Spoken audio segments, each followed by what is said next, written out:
Good evening, brothers, sisters, and gender norm resistors. It's time for some more Pirates of the Geek Vortex with me, your host, Olav, and the rest of the crew. So let's go ahead and jump into and see what everybody's talking about here. Is that with like every game now? Hello, everybody. Hello. Hello. All right.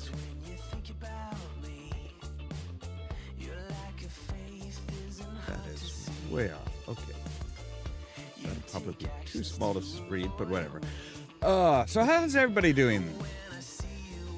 Much better than I have been. Well, that's good. I mean, you can tell by the way I sound. I'm not 100%, but I'm not as sick as I was on Tuesday. I will take your word for it. I didn't hear you Tuesday, so... Nobody heard me Tuesday. I was so sick, I just canceled the leverage game and everything. Cancel everything. Fuck it. It's all just bad. Yeah, I was like, look, I'm going to go take some allergy meds, some Sudafed, some cough syrup, and go take a shot of whiskey and go the fuck to bed. I have had those days, yeah. Trust me, I know what you're talking about there. How about you, Rask? How have you been? Oh, just balancing a whole lot of different deadlines.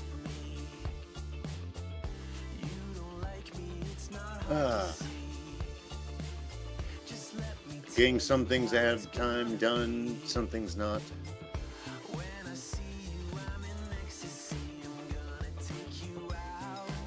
I don't know how else to put it. I've barely had any time for gaming, but I've been watching some of what's coming out. Fair. I'm expected to somehow overhaul and create a total session 0 for the new campaign by Tuesday.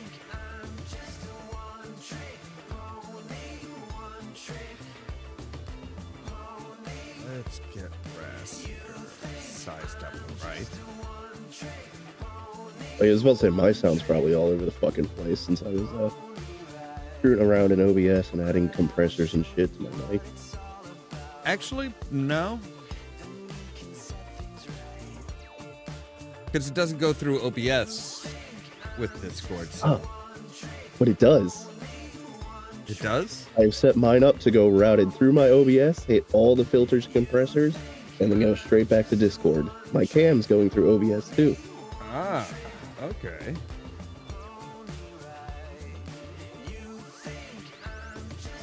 I decided I was tired of my mic picking up like all the little background noises, so. I could see that, yeah.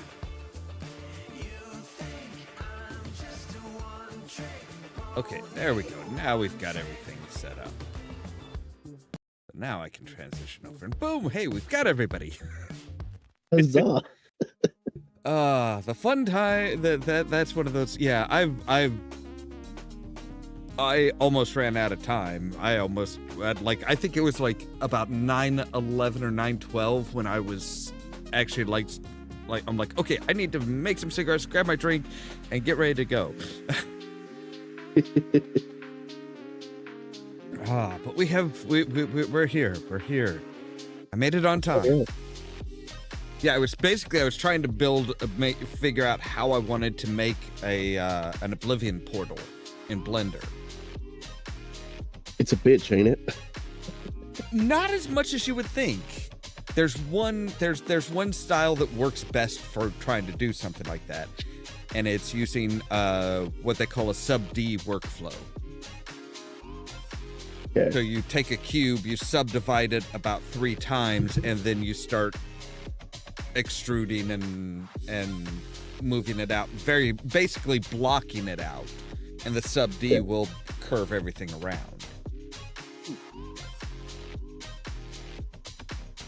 I've decided I'm just going to be a basic bitch with my streams, so I added my little animated cam overlay that I made in Blender, and I'm happy. Yeah, it's one of those things where it's like, that's basically what I did at first, was just like, okay, you know, I just want something so that I'm not like blocking part of the screen on the game, and because inevitably in the lower right, got the YouTube chat above that, and then I've got Oblivion running straight.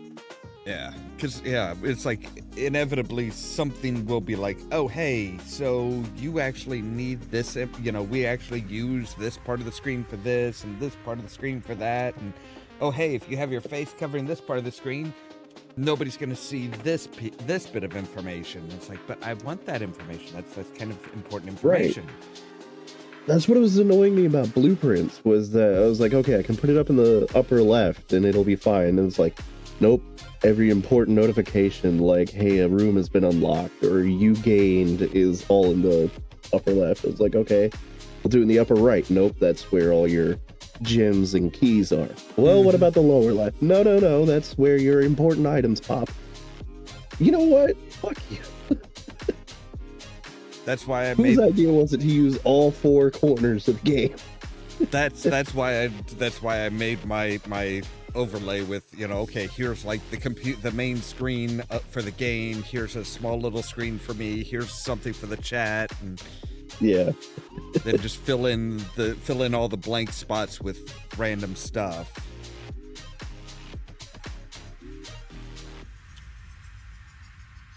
My expertise today is, let's use my stew as a dipping sauce for some latke. All right. For me. Let's get Ras facing us. There we go. You know what? It's kind of funny, though. I actually have access to artists and musicians now. I don't know what to do with that power. Because they'll be like, hey, I just doodled this for you, and like I suddenly have artwork of characters or shit, and I'm like, oh, okay. Or one's like, hey, I've made this music based off the game, or like your stream, or they just made me a piece of music for the D&D campaign. I was like, oh, cool. What do I do with this ability?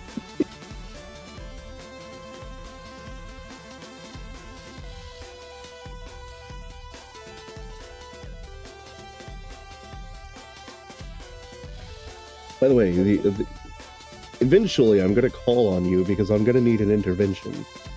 Okay. Because I did it again. Completely by accident. Did what again? So in the original campaign, they were asking for a player base, and I started making them one. Okay. And I asked, I was like, okay, so like, what do you want your base to be? Do you want it to be like a little shack? Do you want it to be an abandoned fort, or what? So they settled on a Gothic mansion. Oh God. I was like, okay, I was like, I can do a Gothic mansion, that's fine. But then I had this idea, I was like, I want this to be a mansion where it was very obvious that factions have fought over it over the years, like to explain why it would be usable as a player base. So it's like, okay, it's gonna have a cathedral on the ground. The cathedral's gonna be towards like some deity. I never did decide if it was like Saloon or one of the other light deities in D&D. I was like, but then it's been taken over by a rival faction. So I decided it'd be really cool if it was used for a while by a cult of Shar. And it was like, okay, but it can't just be Shar. That doesn't make it creepy enough. So I was looking around, and then I was like, oh yeah, let's do the cult of, God, I keep forgetting his name. But it was their god of assassinations. Oh. No, it starts with a Z. Posted it earlier. Forgotten Realms, god of assassinations. Well, God of Assassinations is different from God of Murder. True. Although I don't think Forgotten Realms has a specific god of assassination. There it is. Zahir. Okay. Huh. I was like, okay, cool, yeah. So like the Shar and Zahir, the cult have fought, they've taken over. And then I stopped while I was in the middle of tooling around and making it. I was like, wait, I've just made a base that's steeped in magic, that was used by a cult of assassins who worship a fucking God damn it. Yeah, you just made the Orochi again. I was like, God damn it, I did it again, and I wasn't even paying attention. Like, at this point, I just need to embrace it and add them to the goddamn. I have an idea for a horrible cult you could use, because I just came up with it now, because of course I did. But I'm not saying it aloud here, because your players will hear that. Yeah, in fact, Gas is already listening and has already been asking if I want to use them as a co-DM. So go ahead, feel free to just DM that to me. Yes, I'm DMing you now. Thank you.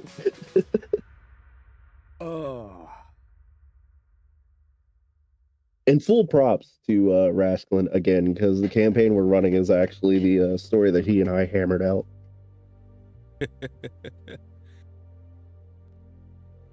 Which means there's plenty of opportunities for twists, turns, and just general what the fuck moments. I was going to give him a player avatar, but we haven't agreed on where we want to put him yet.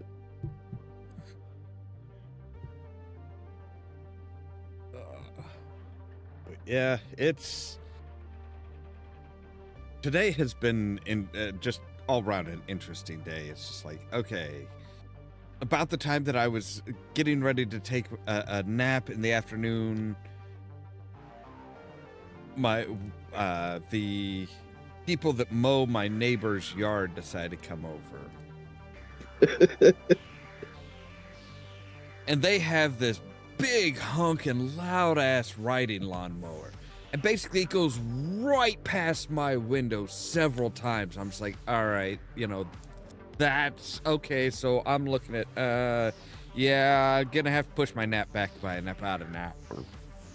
Just like, okay. I may have broken Caden.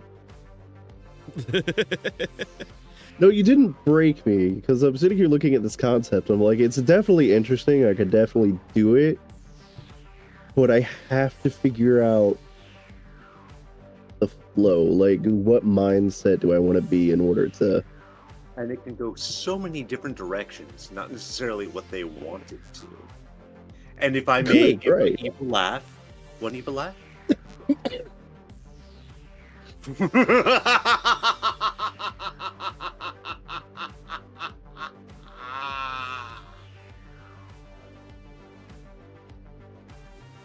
Okay, so that's going to be something I'm going to be stewing over the entire stream.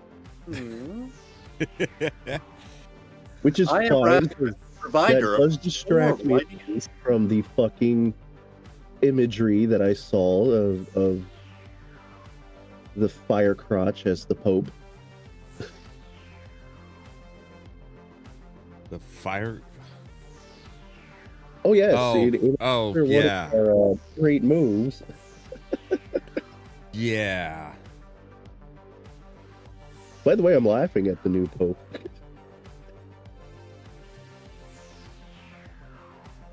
That image actually irritated the hell out of me. Because it's like, everybody was like, oh my god, it's so disrespectful, so disrespectful, so disrespectful, while sharing the fucking image. It's like, how can you sit there and say that it's so disrespectful to show this image while you're showing everybody the image? It's like, you're being more respectful.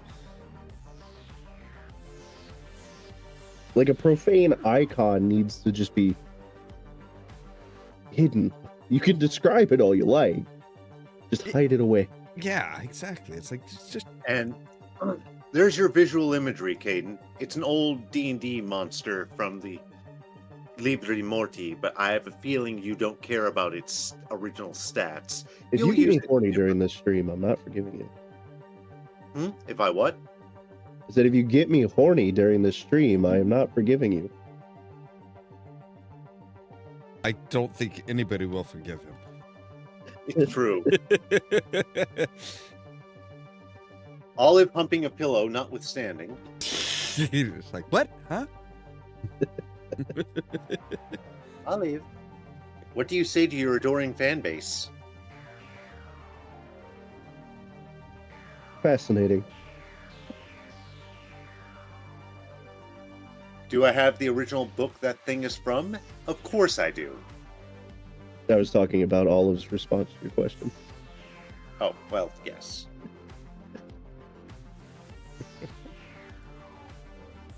I will say that is one of the best things. That is honestly one of the best things that happened, that came out of Hogwarts Legacy.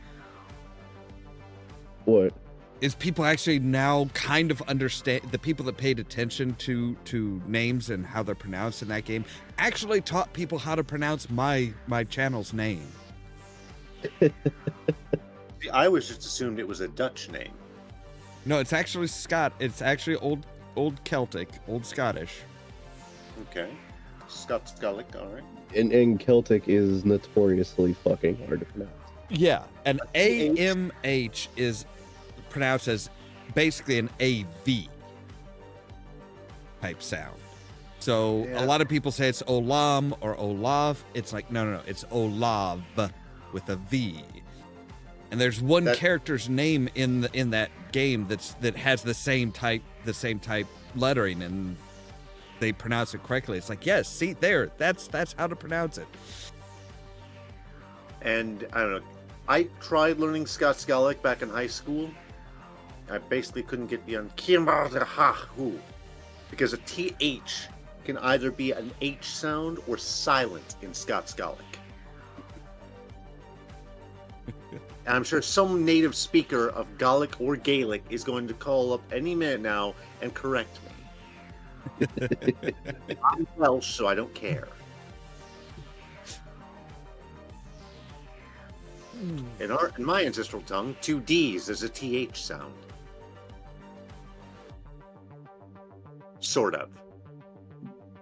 There's a Welsh speaker I know who's just about to reach out and correct me any moment now. Okay, so our topic for tonight, expectations versus hope. I figured this was pretty relevant with all the praise and backlash that Oblivion Remastered Edition has gotten. Also, the fact that I'm currently playing Mass Effect Andromeda, and that was just kind of that kind of got into the same issue. Hence why I was saying that tonight's topic sounded confrontational. I'm in. See, I can't weigh in on Oblivion itself too much because I've only played the original. I haven't had a chance to catch either of your streams on it. And I'll say it right now. Will pick it up just because I know my system won't run the original Oblivion that well if I get back into it one day. I'll say right now, if you want a more gameplay based stream, go for Olav's. Mine is entirely just me running around and discussing how to get equipment and showing you cheeses and hacks. Olive, don't even think about it. Like, the first stream was just me getting out of the Imperial person. The second stream was like, oh, hey, I figured out the item dupe. Also, I'm going to teach you where to get Fingleam and Umbra and the bands of Kwong Lao and all this shit. Have fun. Yeah, I finally had I'd seen, where to get Fingleam for a while, and I'm like, I should probably just go ahead and get that.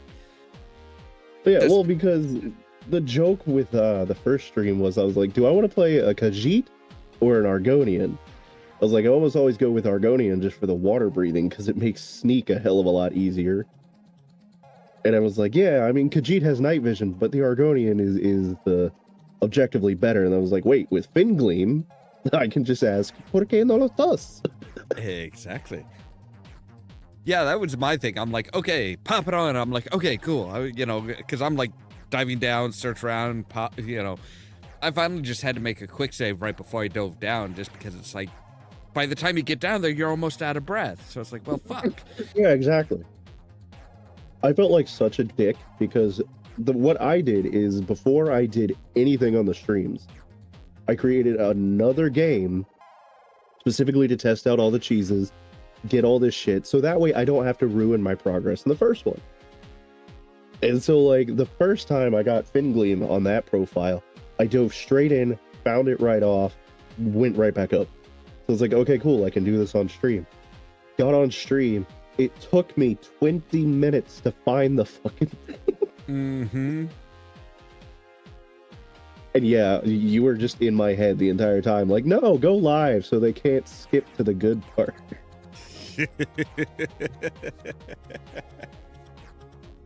Yeah, with that one, I'm just like, okay. And then I popped it on, like, whoa, why the fuck is everything like in black and white now? What the fuck? Yeah, I'm the like, gamma filter for Night Eye in Oblivion was fucking insane. But yeah, once I got that, I'm like, oh, okay. Because again, I usually go with Khajiit because, hey, night vision. And then it's like, oh, never mind. I get both. All right, cool. Exactly. In any of the games, I've always usually gone either Dunmer or Nord. I mean, not bad choices. I very rarely ever play orcs because they never get any good racial bonuses.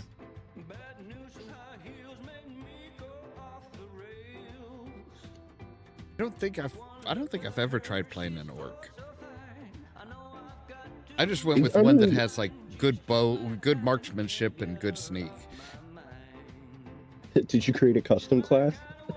No, I think I did a wood elf. Yeah, I mean when they give you your sign. Oh, no, I just went straight thief. Yeah.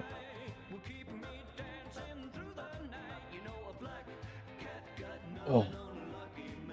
But yeah, like good. Oh. They're talking what? I was just saying, if we're talking disappointment or expectations or just reversal of expectations, what are you both thinking so far?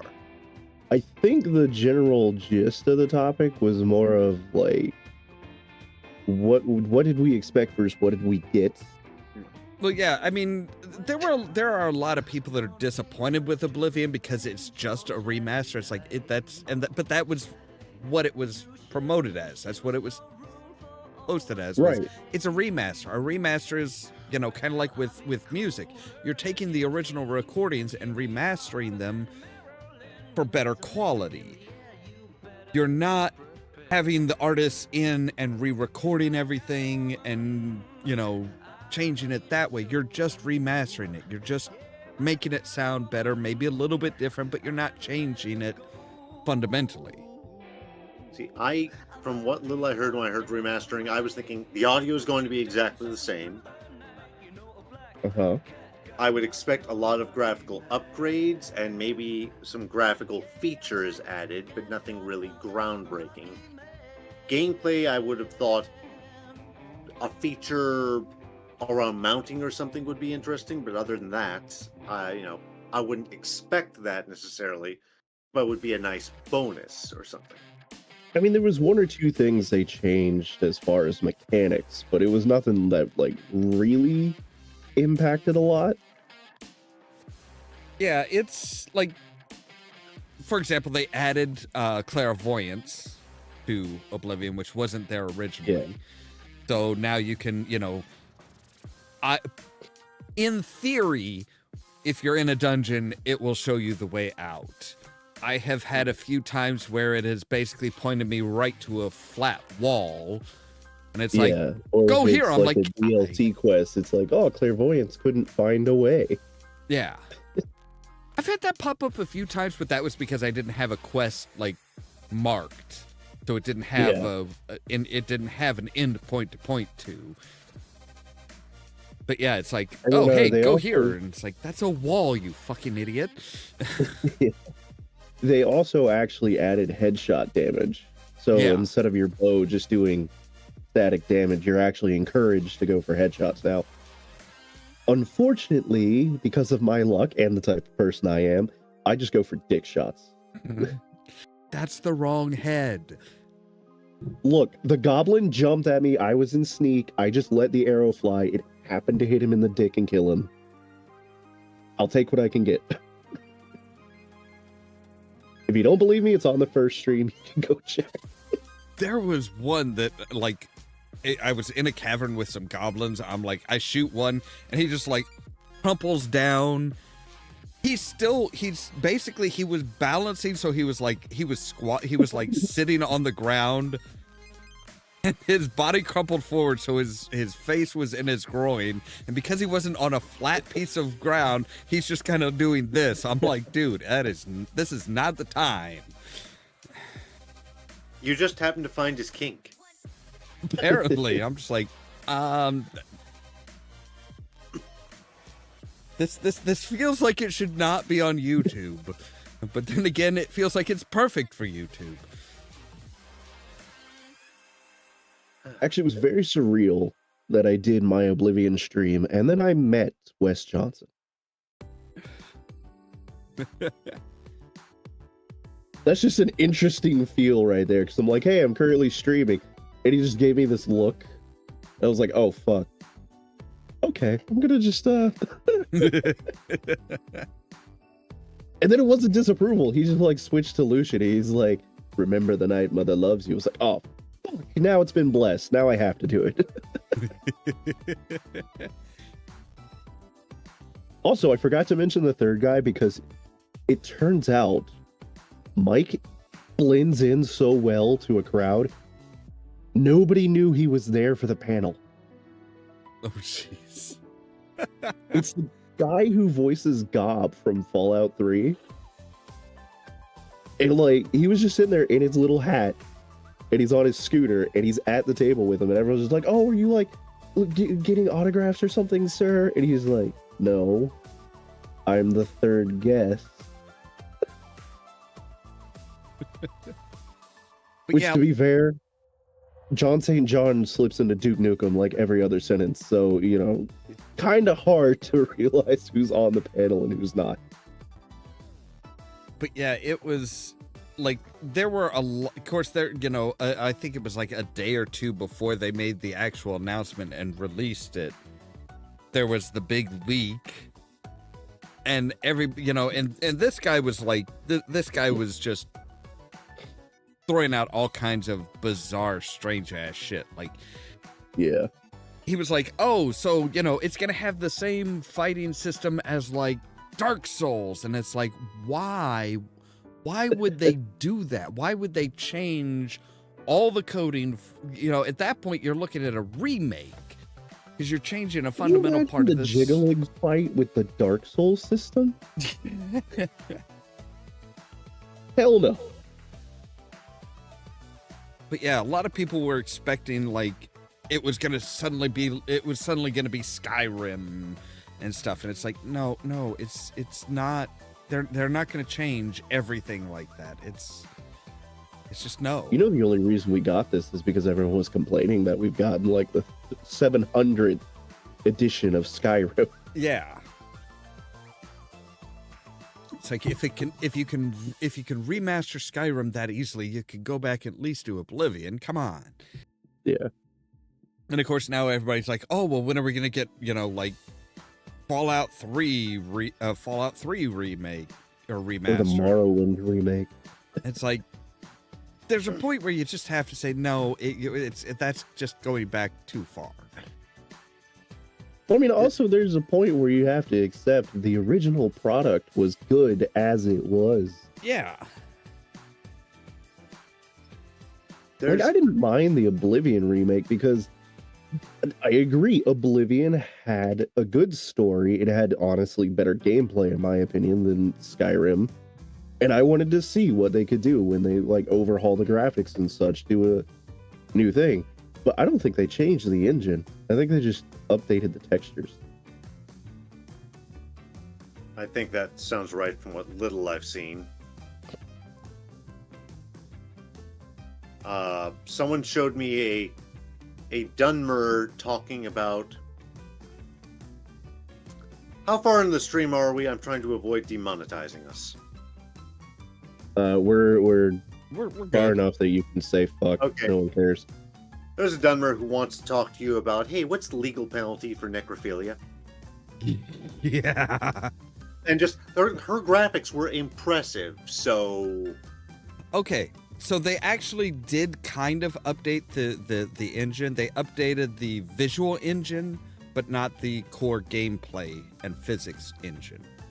Yeah, that's what I thought. Yeah, That so makes yeah, it's Unreal Engine 5 for the visuals now, which is Yeah, why it's you still can, the, which is why you can load into a place and it takes like 30 seconds or more for all the textures, and especially the deformation map to put the ground like on ground level. yeah. I want to note something funny here as far as expectations go, and it's not for the remake, it's for the original Oblivion. So, years before it, like everyone else, I was playing Morrowind. And one thing, of course, Morrowind had, which, okay, Elder Scrolls game has, is a bunch of books and scrolls you can read. And they describe the area of the Empire. And if you went off what was in these texts, it is extremely different from what we see in the game. Like, when we get there, I'm expecting something a little more unorthodox. Is Oblivion a good game? Yes, but there was that part of me that was expecting something a little more fantastical and not quote-unquote traditional fantasy. Yeah. But that is an expectation I loaded myself with, or you could say Bethesda loaded me with in their prior entry. Take that as you will. I mean, I think that goes for the lore of Elder Scrolls in general, because you read about the other areas in the books and shit, and then when you finally get to them, or you get renditions of them, you just feel really let down.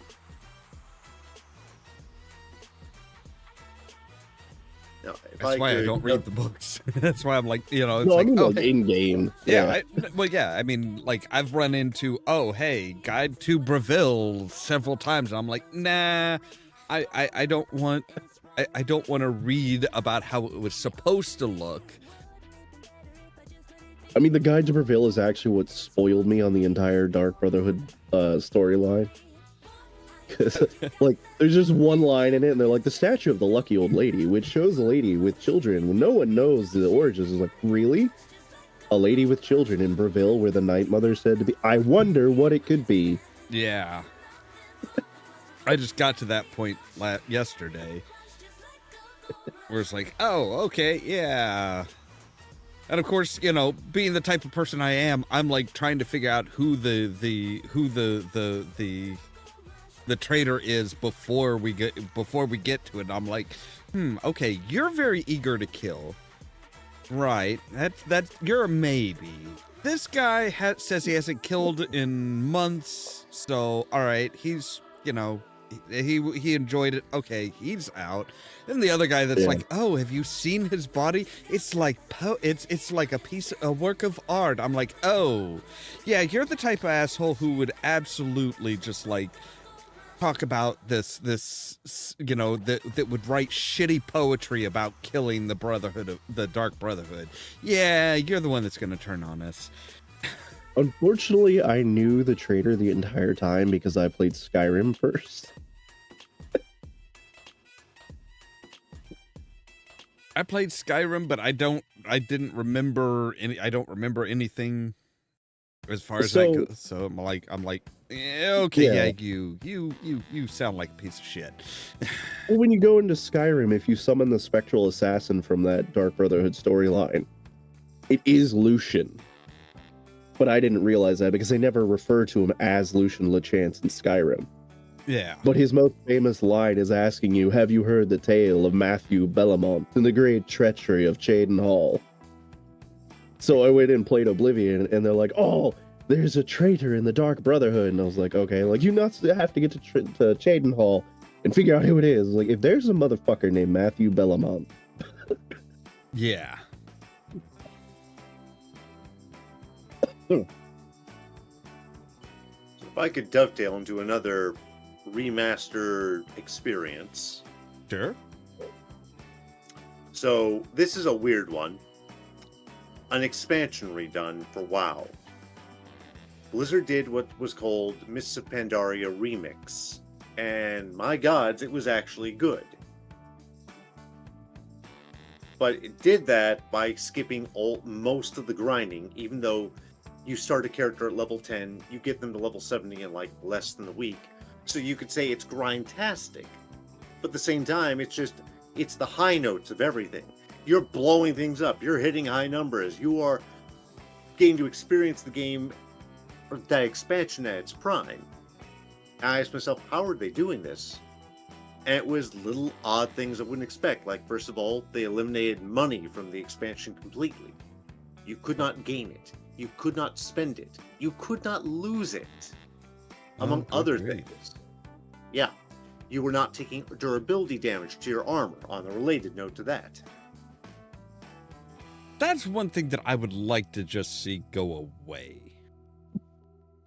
Because very few people understand what it should apply to, and how it should work, and when it enriches a game versus screws with the game.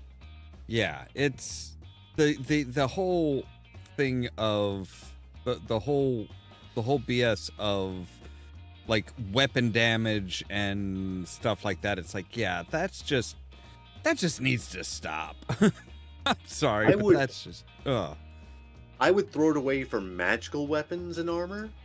Maybe keep it for mundane stuff. But we all remember Final Fantasy Legends and the ridiculous tactic of, yes, your fists and kicks have durability, which is why you need to buy multiple fists and kicks. Proof that you can overdo in the dumbest way gripe possible. for weeks at a time. Said I love it when you get on a gripe for weeks at a time. Wait, so like throwing a roundhouse punch weakens your arm until you do but you can still do an uppercut just at full power. That it was stupid, and you were buying use of your fists again. 99 per time. Once you run out, you can no longer do that particular punch. Or, well, it was just punch and kick. Those were the only two in the Final Fantasy Legend, at least in 1 and 2. And it was stupid. It was extremely stupid. It was also, if you knew how to metagame it, the most broken weapon in the game.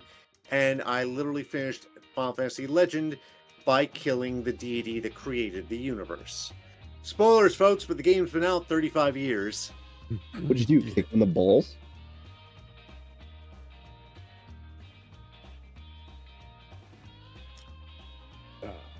But yeah.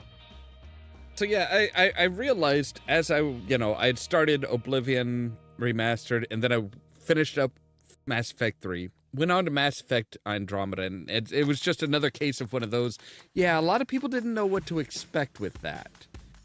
This is the whole reason I never played Andromeda, because I saw it when it was up on Xbox Game Pass for free, and I was like, I played through the first 3. This one's not even a shepherd. It doesn't sound like it's following anything. Do I really want to try this? It is a good game. I will say that. It is a good game. Most of the hatred is the fact that you're not playing as Shepard, that you're not playing in the Milky Way and stuff like that. It's like, and I guess I from what I've seen, a lot of people were mad at it and kind of still are, by the fact that it was an open world game. But it's like, but you are in a new galaxy exploring. What else are you going to do? You're not going to have, oh, you need to go to this planet for this specific mission and then leave. You're not on, like, planned out missions. You have no idea what the fuck's there. Nobody does. This isn't fucking Star Fox. Yeah. I'm going to change my lighting real quick. So yeah, that's what a beautiful tune you have, sir.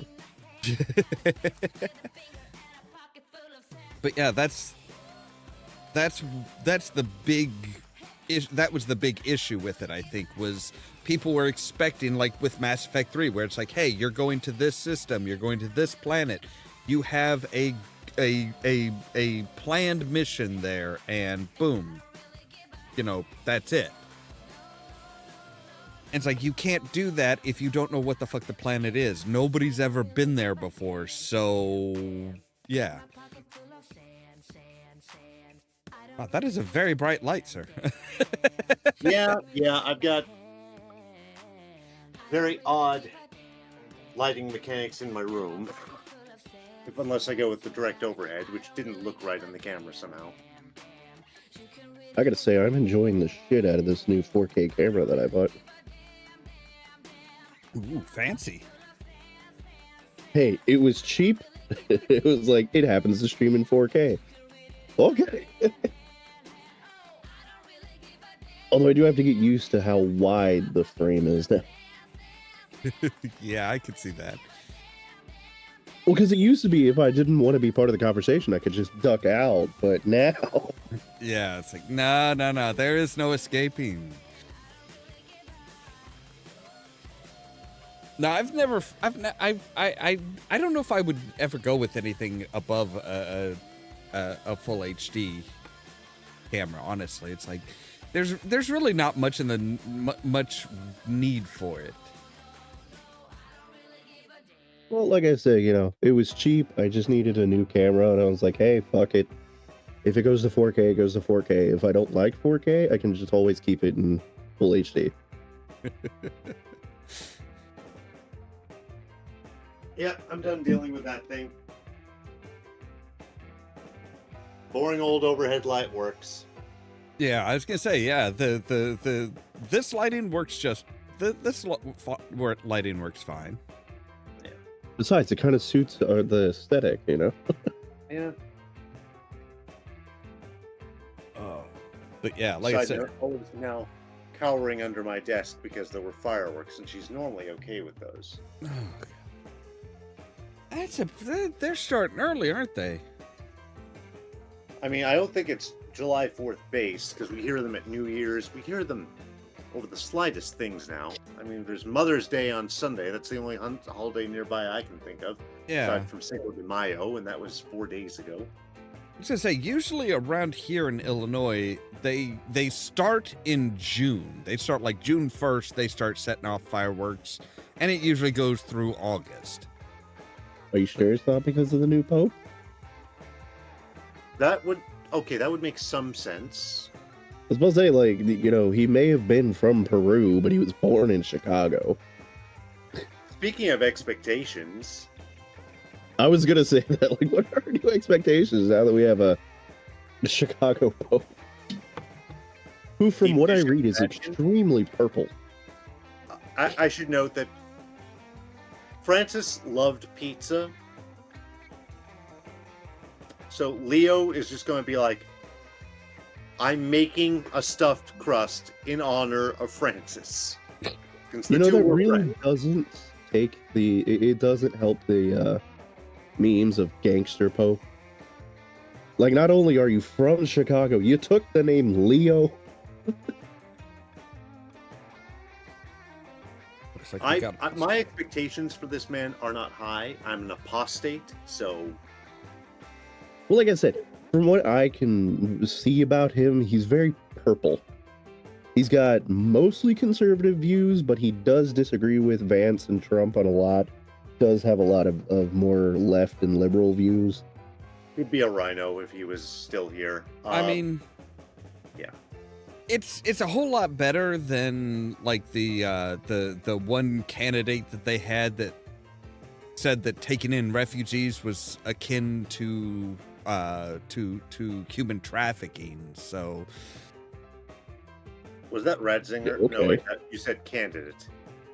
That was one of the candidates for Pope. Was somebody who literally in one of his sermons said that, yeah, taking in refugees is akin to human trafficking. And it's like, how the fuck do you get that from So the according Bible? to you, Jesus was the biggest human trafficker in the world? It's like, just from the Bible, where it's like, hey, you know, you're supposed to be following the teachings of Jesus, and he's like, you know, hey, no, I was a stranger and you welcomed me as you should. And it's like, no, we're not going to welcome you because we don't want to traffic in human flesh. It's like, that's a wild leap. Well, look at our world now. Andrew Tate managed to convince a bunch of his followers that if you have sex with a woman for reasons other than procreation, that makes you gay. Rationality flew out the window years ago. You mean Andrew Tate, the same one who says that you should get with as many women as possible because of the fact that if you don't, you're gay? That's the one. Andrew Tate, who also was hilariously arrested because of pizza. And human trafficking. Yeah. Don't you love how we come full round the Great counter? fucking circle when we do this. It's the circle of bitchcraft. But yeah. Do I keep going? Because, you know, like we made a beautiful circle, like a pizza. Keep going. Make this worse. It's a very deep topic, and we just need some cheese. I'd say it's a very balls deep topic, but Vance would sit on it, and I'm taking the couch joke way too far. Just remember, this is Chicago style, not Detroit. The sauce goes in the fucking middle, you assholes. Also, the couch is an L shape, so Vance can now question his own sexuality.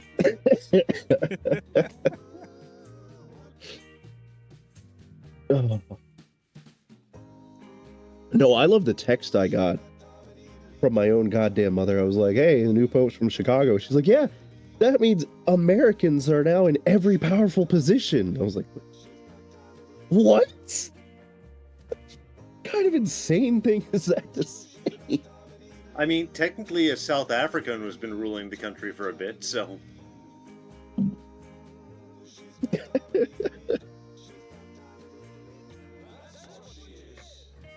I was like, you know, that's not really the flex you think it is, but also, he was only born in Chicago. Like, sure, he started his career in the clergy there, but he's very much from Peru.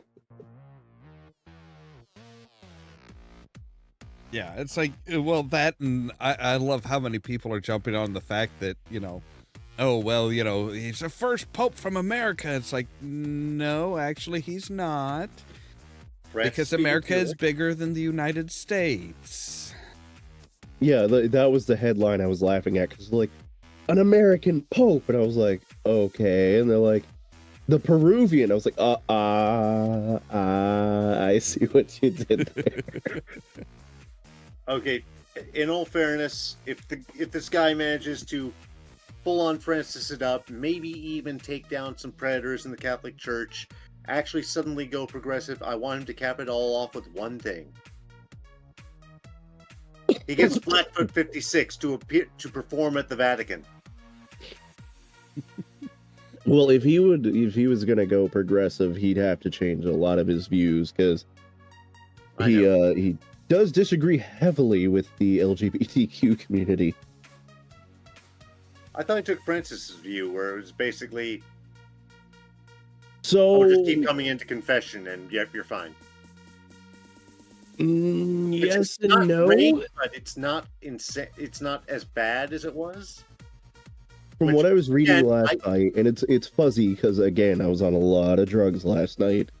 Fair. But from what I read last night, he agreed with Francis that it's not necessarily a mortal sin to be homosexual, but he doesn't agree on blessing same-sex marriages.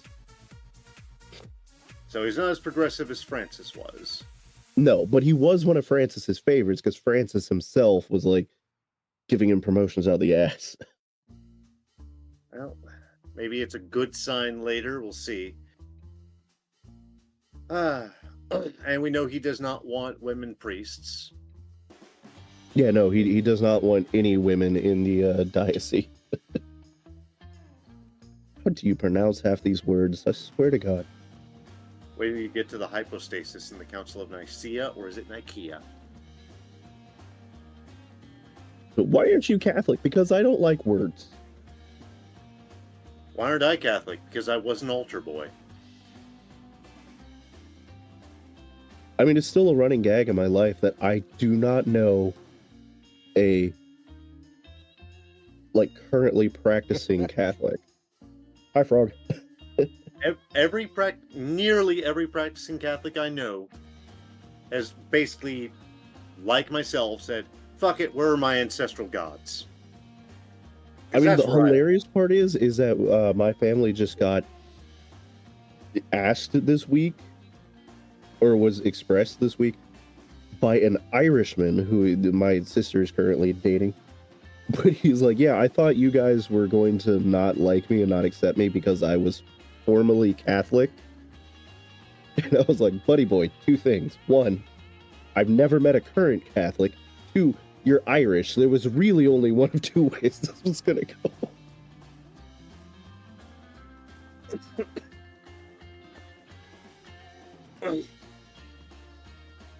Yeah, I know a few.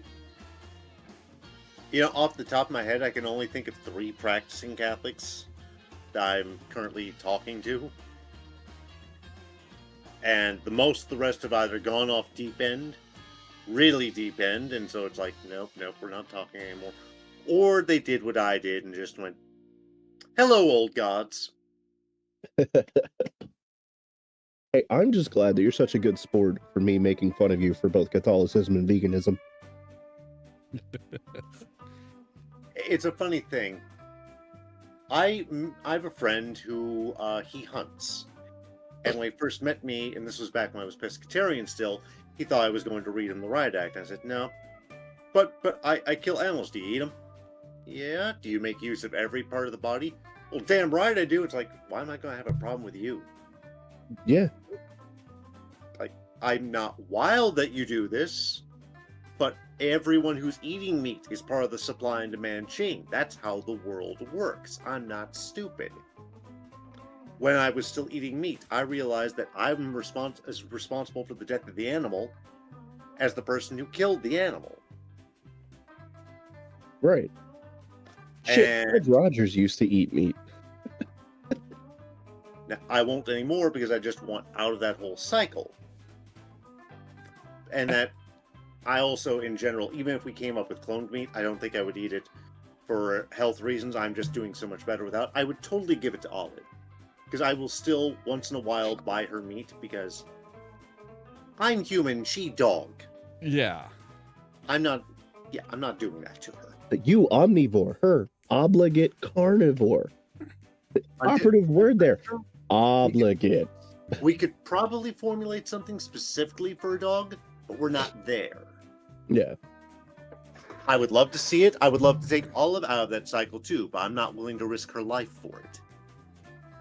Yeah, there was one, I don't remember who the hell it was. There was one celebrity that was like, oh yeah, I'm vegan and so's my dog. And she holds up this just like sickly looking dog. Just like, this dog is very obviously malnutrition, suffering from malnutrition. It's like, yeah, dogs aren't supposed to know. I met one person who did successfully. One. And you know how much basically food alchemy they had to do to, like, I know everyone looks at my strange recipes and wonders what I'm on. This person was leagues beyond me. But in that time, they managed to formulate a vegan dog food that worked. And let me just say, it is too damned expensive for me to source properly. Yeah, I could see that. I think the weirdest vegan I ever knew was one that used to be local here, and as a vegan decided to move to Wisconsin of all fucking places. To be fair, some of the cheese making methods would work with the various types of vegan cheese, cashew based, cauliflower based, etc. As far as how you store them, how you age them, there's room to go with that. It's more like if you don't like the whole cattle industry, Wisconsin. Yeah, it is the land of meat and cheese. It's like, I'm pretty sure it's in their state constitution that non-dairy based cheese is an abomination. No, that's Italy. No, seriously, that Italy actually tried codifying. Italy also has an unspoken law that if you use smooth penne, you are up for a death sentence. Italy was trying to basically code that anything made without animal-based rennet was basically not considered cheese and could not be marketed as such. That included even things like paneer.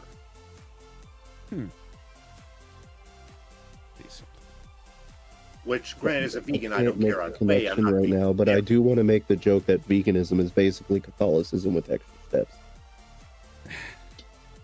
All the guilt, none of the fun BDSM punishment. You're not going with George Carlin's joke on Episcopalian? Which one? Twice the sin, half the guilt. Right. Yeah, I used to joke with my ex about that. She's like, I'm Episcopalian, I'm not Catholic. I'm like, no, you're Catholic light. Actually, he said that one too. Yeah. He was. All the guilt, none of the calories. Carlin was also an apostate. He just went straight atheist. Well, yeah, because again, he was also Catholic. Actually, okay, we should be very clear about that. Carlin, the stage persona, was an apostate Catholic. Carlin, the actual man, was a devout Catholic his entire life. I thought he apostatized. Because I read his last words autobiography. He might have. All I know is, like, he did make it very clear that his stage persona and him as a person were very different people. I might have to read my book again. I bought it, like, it was released after he died because he'd been working on autobiography. So it's a very curated book. And it's just called Last Words. Let me check here.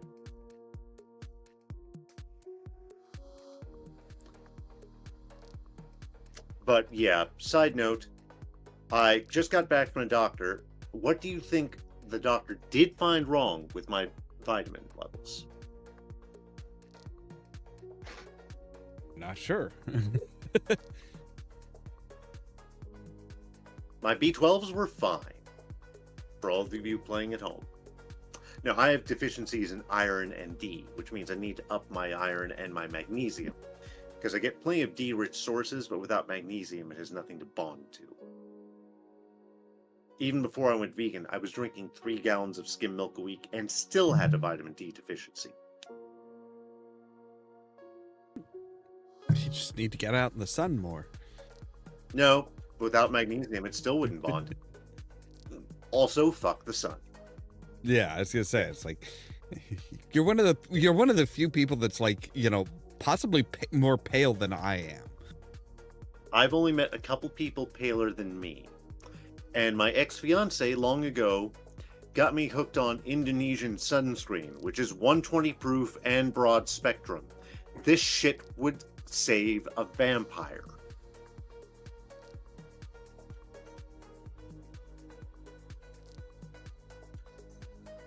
I don't use it that often unless I know I'm going to be stuck outside.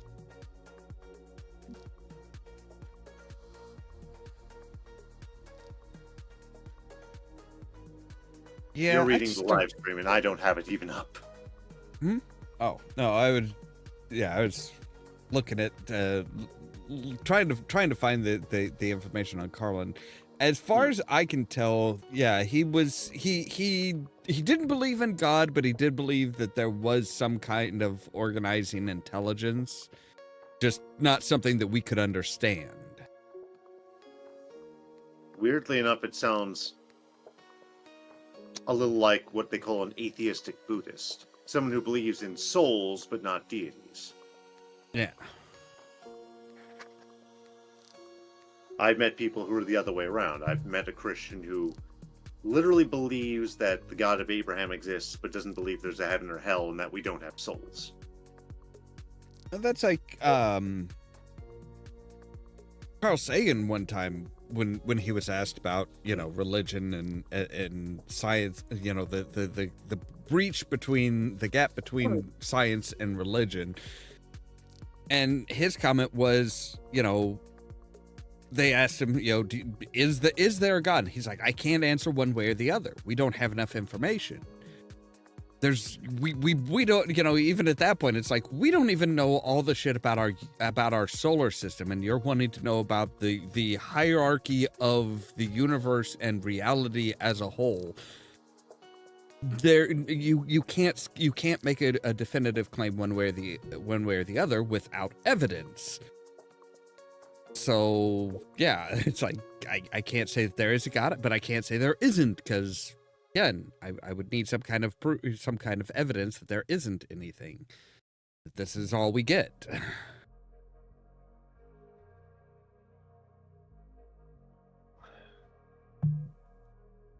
If you're like me, you believe in reincarnation until you transcend. Which I know makes me sound a little like either a Hindu or Buddhist at that point, but there's some similarities, I'll admit. It's hilarious you said that when I got to the quote that I did. Which is? In George Carlin's last words, he says, Abraham Maslow said that the fully realized person transcends his local group and identifies with the species. But the election of Ronald Reagan might have been the beginning of my giving up on my species because it was absurd. To this day, it remains absurd. More than absurd, it was frightening. It represented the rise to supremacy of darkness, the ascendancy of ignorance. Yep. As much as I hate to admit it, W was a better candidate than Reagan. No. I can say this for one reason.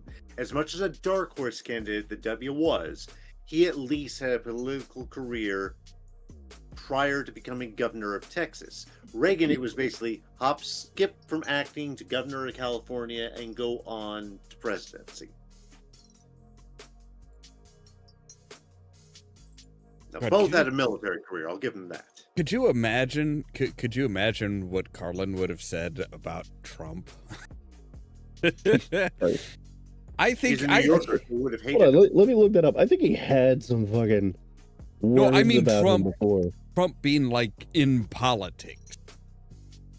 Oh yeah, I know, but I'm just saying. I think that would have been. I think at that point he would have been like, nope, I'm done. Fuck it. I'm checking out. I can't outdo this. Jon Stewart, take it away.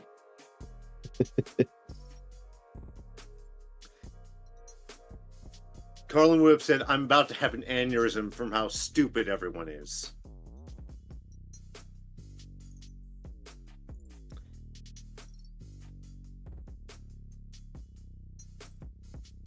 Like I said, we live in a world where a woman just screamed racial slurs at a young child and raised $600,000 in group funding from other racists as a result. Yeah, and even the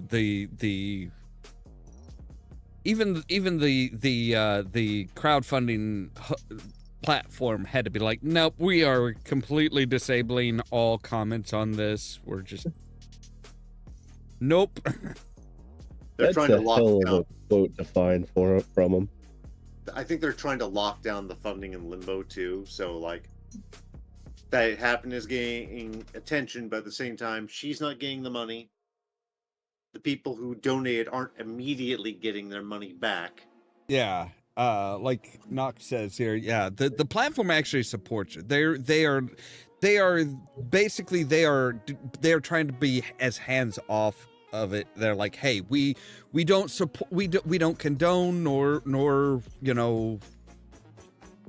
epitomize why people are crowdfunding. We just let them do their thing. We don't control that. We don't try and dictate that. And it's like, yeah, it's like there comes a point where you're gonna have to admit that you don't have a problem with this. But then this is also kind of, if I remember right, that's also one that's more right leaning and more quote unquote Christian crowdfunding platform. You mean evangelical fundamentalist? Yeah. Yeah. I try not to go after Christians themselves. It's an American Christian. American Christian. Let's go that far. Yeah. I mean, as someone who's already used a long dead heresy as a focus of his D&D game. I mean, it's generally it's generally what most people think of as American Christian, which is not great.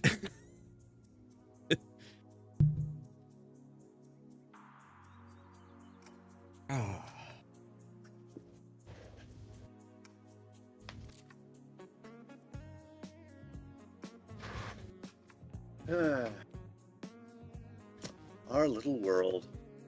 So many crazy rulers. Putin, Trump, Modi. We never look at Modi. At this point, I think Modi's the lesser of all these. I'm not sure. Which is fucking saying a lot, considering we just said that about Modi. Now we've just seen Duarte is now in prison. So eventually you can hit too crazy.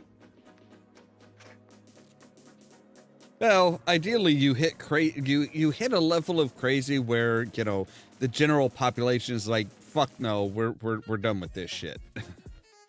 If that were the case, I want to say that the Kims would have been eaten by their population by now. I want to.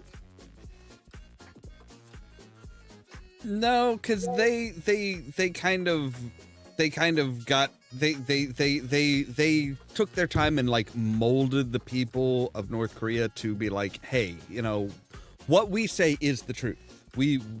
They squash any and all alternate opinions or facts. Facts, or as the North Koreans say, treasonous lies. Yeah. Like him saying that, oh, well, he played a round of golf and he hit a hole-in-one on every single hole. And that and then just retired from golf. It's like, he also has a perfect bowling score. Yeah, the Chicago-style Pope. We were talking about that earlier, Gas.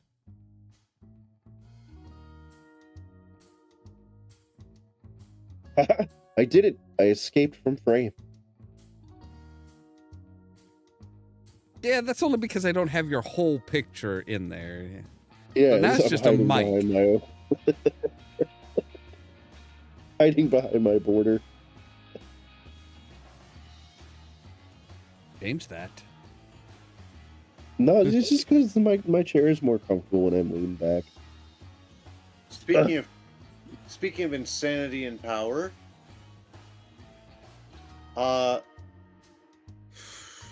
gods, I almost didn't want to bring this up, but I have to now. The dick-sucking vampires? No, that almost sounds sane.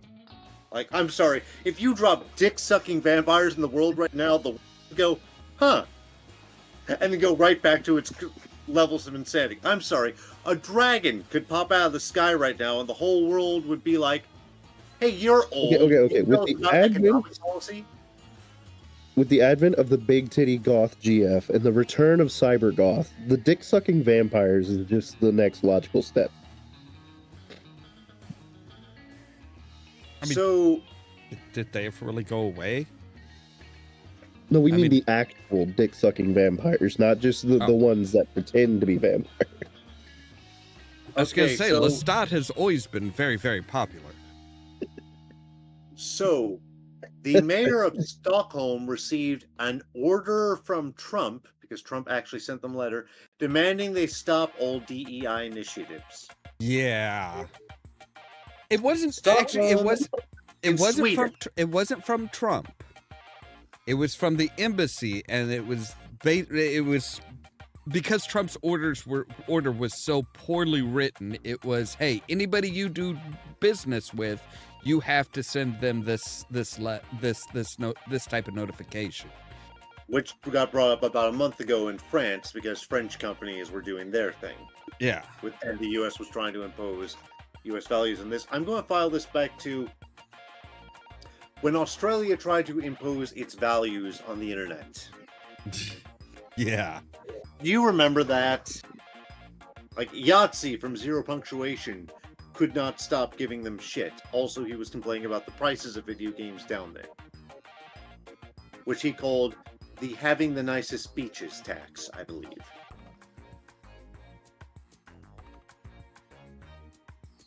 But, yeah.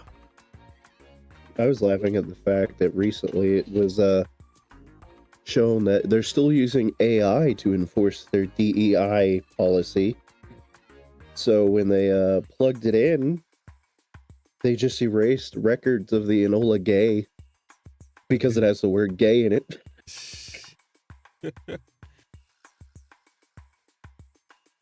I'm just waiting for them to erase Colin Powell's stuff, and then, I don't know what that's going to result in. Actually, I had to sit there and think about that, because I was like, wait a minute, hold on, why would it just like go after the word gay?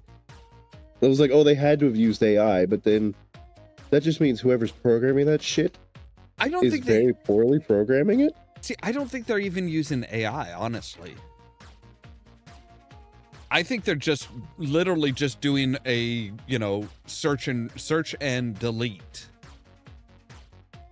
I mean, they're just, even when it all goes, just find the word any mentions of the word gay. Boom, delete it. Delete that article. Delete that. Delete that. Delete that. I mean, it goes back to my original boggle, because like this is government and military. Who the fuck in the government and the military is that informal?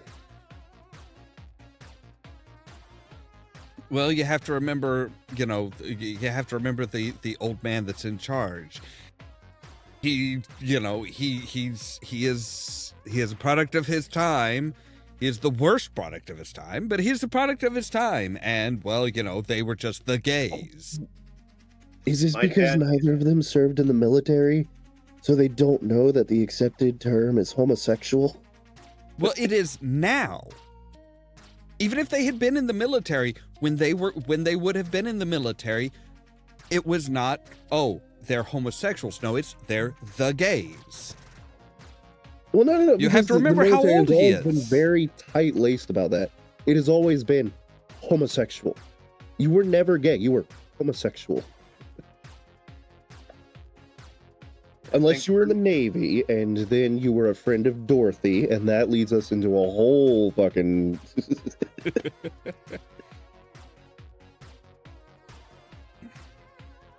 I mean, my dad is 2 years younger than Trump, and he is, while technically conservative, not that level. But then we are getting to the point where it's like, we don't have conservatives in government, we have reactionaries in government. Pretty much. A conservative would be Liz Cheney, John McCain. I mean, the problem is, I hate to admit it, Mitt Romney. The problem is... Can we at least prove that Cheney is as ruthless as to shoot a motherfucker in the face? Claimed it was on accident. I thought I saw a duck. Where? Up his nostril? See, the problem is that we have reactionaries on one side and just remember this on the other. Like, I remember a few weeks ago, I think it was Pete Buttigieg, when, he made some comment that everybody thought was, him kind of tentatively throwing his hat in for the next presidential candidate. He was like, well, you just have to remember this next time you go to vote. Next presidential election, you have to remember everything that's happening right now. And it's like, if you guys don't like get your shit together and actually do something, there's no promise that there's going to be a presidential election in the in less than 4 years. It's like, you guys aren't doing jack shit to try and stop them. You're just like, oh, well, we're in the minority. We can't do anything. Sorry, we're just going to have to wait. And it's like, as is, it's like, remember when it was preached that if you want to run an effective government, then for your second in command, you always put somebody who fundamentally disagrees with you on everything. Yeah.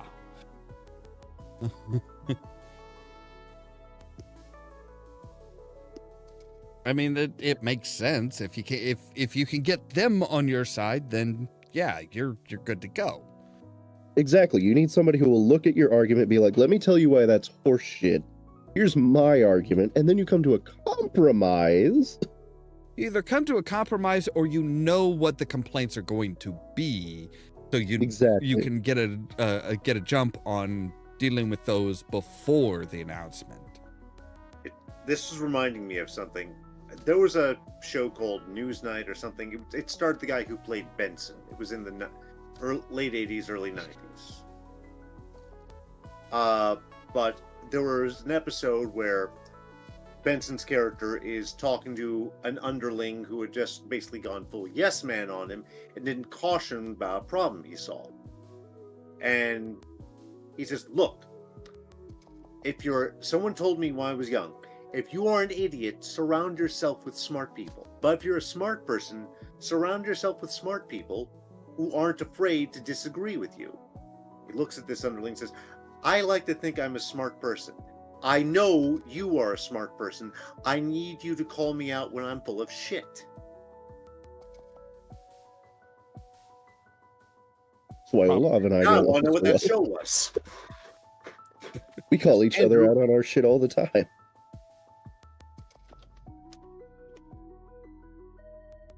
Okay. Although you said yes man, and immediately I thought, no, yes man would make a better part of this government right about now. Depending on, of course, who he's loyal to. Oh man, he died 8 years ago. Did not know. Or maybe I heard and now it's just buried under all the news. So while we are slowly drowning in a sea of horseshit. While we're talking about the horseshit and stuff and politics, have you guys heard the latest of how out of it this administration really is? Like a couple days ago, apparently they had the budgetary hearing for the FBI with Kash Patel, and they were wanting to talk about the budget, and he's like, I don't have it yet. They're like, by law, you had to have that last week. When are you going to get it to us? He's like, I don't have I don't have a time frame on that. It's like, again, you had to have this by law. You had to have this last week. What the fuck? Okay, as much as I want to say that's just the administration, here's the problem. We're dealing with that in Champaign County. Our county auditor, George Danos, is years behind on the county audits. Years flat out delinquent, and the exact same requirement is there. Annual audit report. Yeah, but this is the budget for the FBI. Mm-hmm. This isn't just like this isn't a, oh, hey, we want to make sure that, everything's in order. It's, what are you asking for and where is the money being used? How much are you asking for next year? And he's like, I don't know. We have let the stupidity creep, and I don't know whether it's crept up or it's crept down. Was it already just hitting stupid shit with the FBI? Probably not. It probably is something that crept up. We probably got several poorly run states, counties, etc., and it's just become the norm, and now that's trickled up into the FBI. So yes, I was reading something else about the FBI that made me think that J. Edgar Hoover should pop out of his grave and just be like, what the fuck did I create? So Knox, you're right. One of the spokesmen for the administration did float the idea, did basically say that they are looking at suspending habeas corpus. Sadly. Which, yeah, they're like, well, it depends on if the courts are going to do the right thing or not. It's like, yeah, I hope the courts do the right thing and tell you to go fuck yourself. We are not being invaded, and there is no insurrection, so no, we can't do that. Spend habeas corpus just long enough to take the entire administration into court, try them without it, and then put it back. Yeah, the administration in general is not in touch with reality. Like, fucking the head man himself just yesterday, Trump was like, oh, well, we're going to put a 100% tariff on Mattel. Side note, the show was called Sports Night. Go on. Mattel? Yes. The company Mattel. He's talking about it like it's a fucking country that he's going to put 100% Why? Because tariff. they made an unflattering Barbie of Ivanka? I don't know what his insanity is about with it, but yeah, he's like, yo, 100% tariff on Mattel. It's like, they're a U.S. fucking company. So we're tariffing ourselves now?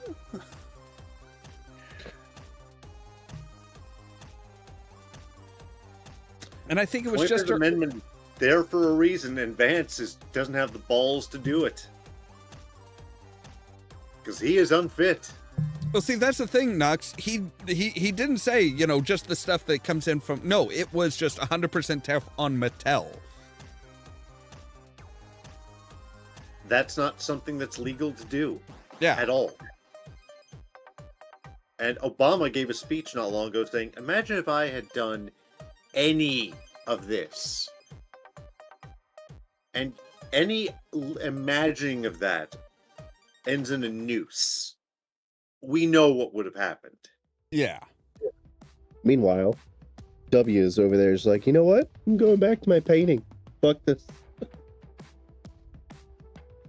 That, I think it was earlier today when they were trying to brag about, oh, well, you know, we've dealt with Great Britain and we've dealt with the United Kingdom, and yeah, it's, you know, we've come to an agreement. It's going to be a 10% tariff on all things from the UK. And somebody asked about, you know, okay, but the stuff that we're exporting, are we going to, you know, improve our classification for our beef so that they'll import it? Now, Trump was like, well, you'll have to talk to Robbie Kennedy about that, because I don't know the details of this and stuff. And, you know, it's and one of his aides stepped in and was like, oh, they'll take our beef. Our beef's the greatest in the world. We are the you know, we have the best quality beef. And it's like, no, they won't. They do not import US beef. It doesn't meet the requirements of the fucking British. The people that just basically kind of like ruin almost every dish imaginable. They won't take our fucking beef. It's like, that should be like a wake-up call, really. It's like, you know, when the British are like, yeah, we're not gonna take your food, it's like, there's something seriously fucking wrong there. Finish it. Finish the thoughts.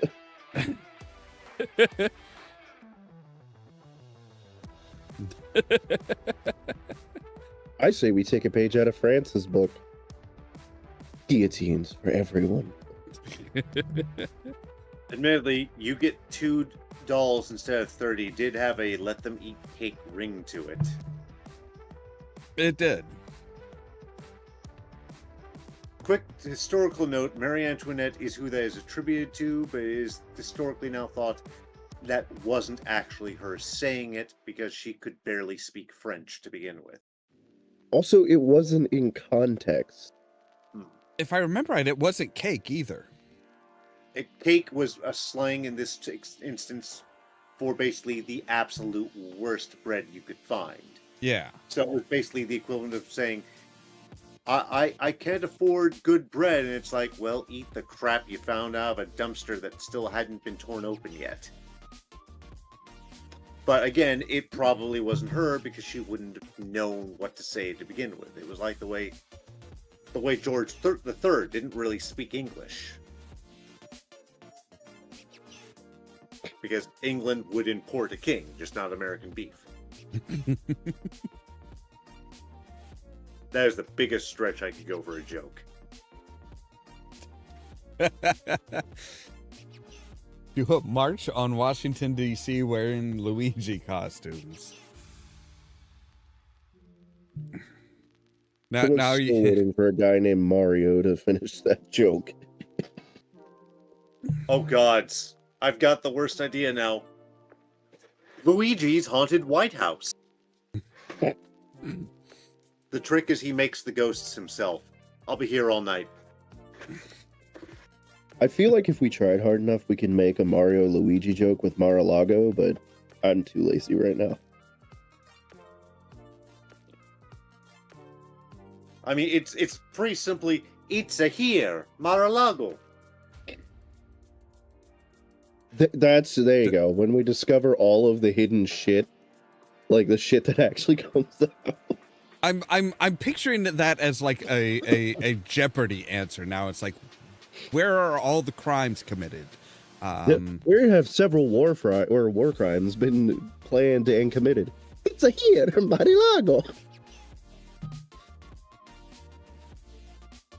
Where are all the documents? It's in the bathroom in Mar-a-Lago.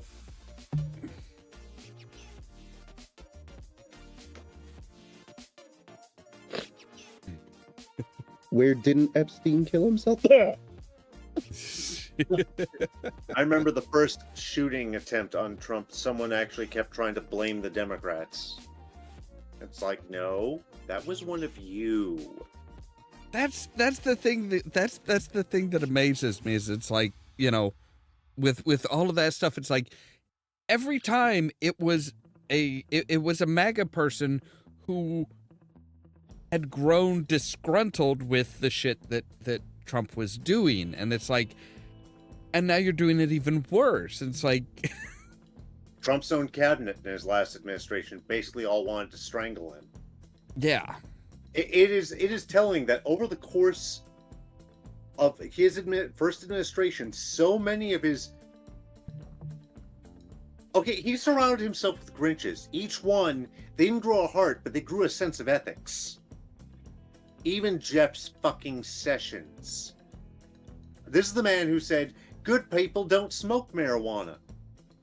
And he did things that pissed Trump off, like recusing himself from cases where he arguably had a conflict of interest, which pissed Trump off to no end because he wanted his man in there. Yeah. And for all I hate him, Sessions had a code. And I don't even smoke marijuana. I just happen to know enough people who do that I think it was a shitty thing for him to say. Why am I suddenly reminded that time my grandfather bought Willie Nelson's autobiography and then was shocked that there was references to drugs and cursing? Was he blind? Like, I'm literally asking, like, did he No, go like, that was the best part. He was a Willie Nelson fan. He's like, I love Willie Nelson. I love his music. I love his work in movies and shit. And he brought the book. He's like, I didn't expect there to be so much drugs and cursing and sex. I was like, Willie Nelson, what the fuck else would be in that book? Yeah, it's like that's like being a fan of Cheech and Chong and be like, wait, they like pot? Being a fan of the Smiths and saying, wait, Morrissey's an asshole? Being a fan of The Cure and be like, wait, this is depressing. Being a fan of The Cure, period. They've got some good stuff. Okay. I'm a slight fan of The Cure.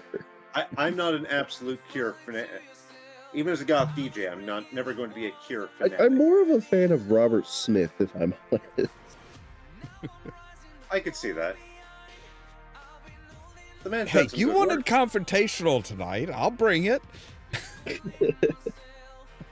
mean, that's not really confrontational. That's a matter of, like, taste and opinion. But we at least admit, yeah, it's kind of a shit taste in music. We're talking about me. When I was growing up, my exposure to the 80s sound culture came through my siblings, and they have some amazingly shit taste in music. Okay, Dish, how bad? Well, let's see. We have my brother who, let's see, when I was growing up, his favorites included good music like Zombie and such, but that was only because it was on Top 40. But then he thought that, oh shit, it is hard remembering those days. I mean, nowadays he thinks Ice Nine Kills is hardcore. He's like, this is some really hard music. I'm like, this is bullshit. It's what it is. I have a playlist you can hand him. Well, I mean, you also have to remember my exposure to industrial, at least like when I was actually aware it was industrial, was mostly through Second Life DJs who all play the same 7 songs. Oh shit! I am so sorry. It's all the same bands, all the same 7 fucking songs. No, I believe you, because I've seen DJs who do that, and they're carbon copies of each other. You know, I used to have a rule myself, which I've thrown out, but it was, I will not play the same album for 5 months after putting it on the air. Oh, yeah. Album. No, we got to the point, I would jump around the different clubs in Second Life, and like, we're the hottest industrial club. I was like, let me guess. Your playlist is going to be KMFDM, Combi Christ, Angel Spits. Like, I'd go through and I was like, okay, hold on. Let me see if I can guess your playlist. You're going to be playing This Is My Rifle, Hate This, Fuck Machine. You're going to be playing Shut Up and Swallow. Have I ever sent you one of my playlists? But no. I have a band you can send to your brother. Stromkern. They are German industrial rap. I mean, we're still in the great Guar versus Lordy debate, and I don't even know why that's a debate. Okay, we're beyond Stromkern. Your brother requires Throbbing Gristle. He knows Throbbing Gristle. Why does he know Throbbing Gristle? Because I am an asshole, and I will put on Hamburger Lady and turn it up just loud enough that the entire house can hear it at night, but not loud enough that they can actually understand what is happening or where it is coming from. Well done, and good choice of song.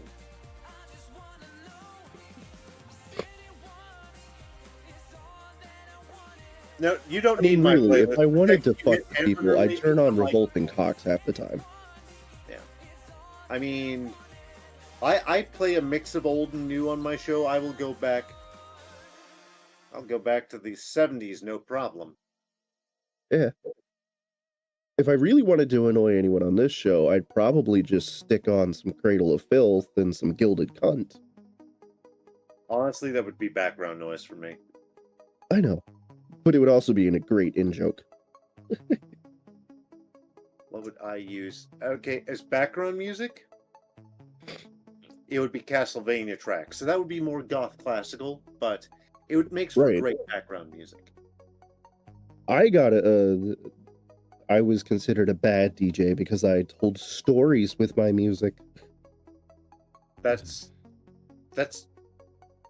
not unheard of. Like I literally had one night, I was just sitting there with a set. They're like, you get a 2-hour set. I was like, a 2-hour set? Because the thing is, like, Second Life usually does hour sets. Yeah. So I was like, okay, what am I going to do with a 2-hour set? I was like, how about I tell a story? Like, I literally just created a narrative to go with the playlist. So, like, I started it with something about going into the woods, and then, you know, I had, damn it, who does it? I mean, industrial as a genre is all about experimentation, and you did that right there. Yeah, that's what it was. I put on Jenna Torture's Sin City. Good choice. And then, like, I kept going with it. So, like, what would you find in Sin City? Oh, well, you probably find this. Oh, hey, look, I'll just stick in some Poets of the Fall, some Carnival of Rust, because there's always a carnival. You read the assignment. Yes, I created the assignments.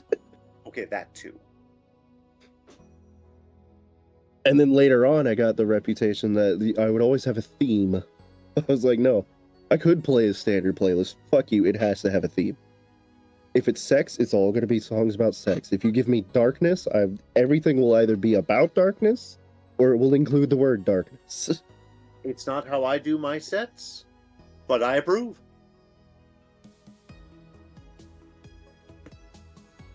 I had over 3 days worth of music in my iTunes alone, and that's before I got into all the other music that I just collected.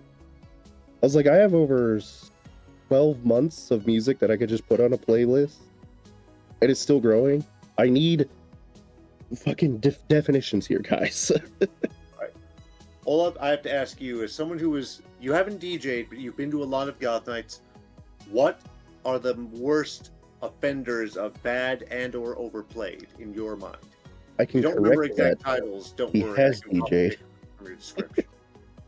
Yeah, I actually I have DJ'd a bit on Second Life. Okay, I didn't know that. Yeah, He's mostly actually pretty good. mostly 80s, 80s and classic rock.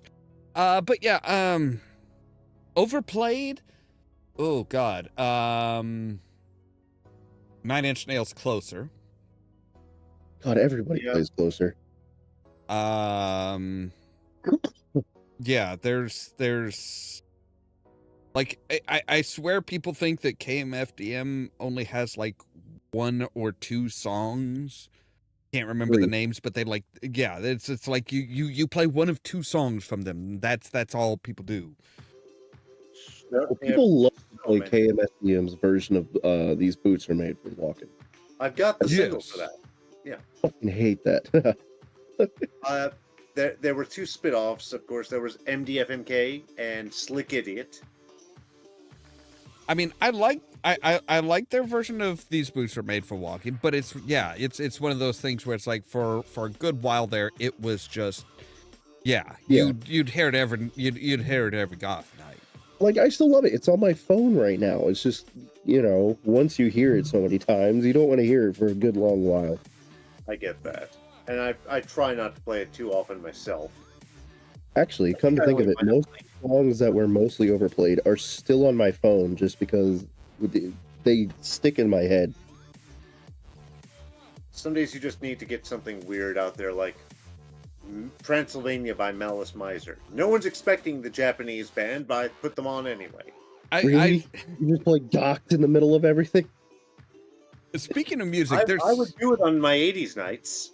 There's one phenomenon that I always love, and I remember, and I was thinking about this the other day because I was talking with my mom, and she had Pandora on in the background and stuff, and it was playing a Beach Boys song. And I know so many people who are like, I absolutely hate the Beach Boys. I hate everything about the Beach Boys. I hate them, and inevitably it's like, okay, were you alive during the 80s? Were you alive and have memories of the 80s? They're like, yeah. It's like, okay, I bet you I can find one Beach Boys song that you like. Because just about everybody in our circle in particular has seen Flight of the Navigator. Yes. And there's the song where they're flying around and they're just jamming out in the ship. That's a Beach Boys song. And they're like, and inevitably, every time I bring that up to them, they're like, okay, I like one Beach Boys song. And it's like, yeah. You like Good Vibrations? Because I guarantee you like that one. Everyone has 1 or 2 songs they may like from a band they don't like overall. Like, I'm not a huge Beatles fan, but I like Eleanor Rigby.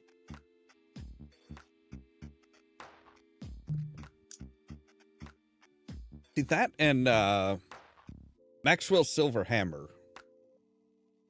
Those are 2 that... I like Maxwell Silverhammer. I prefer Steve Martin's version, though. And I will always have a soft spot for the Beach Boys' Kokomo for one reason.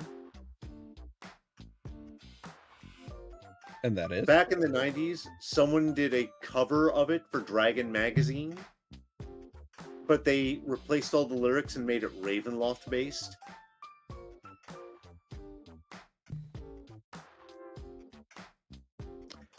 It is horrible, and I love it. It's horrible, and you're like, okay. Yeah. Surprising no one. I mean, I had to describe the stew I sometimes make recently. And I was telling someone how to do it, and he was going, this all sounds horrible and ridiculous. And I realized why I should have told him. Take his favorite chili recipe. Now replace the beans with peanut butter. Congratulations, you have the stew.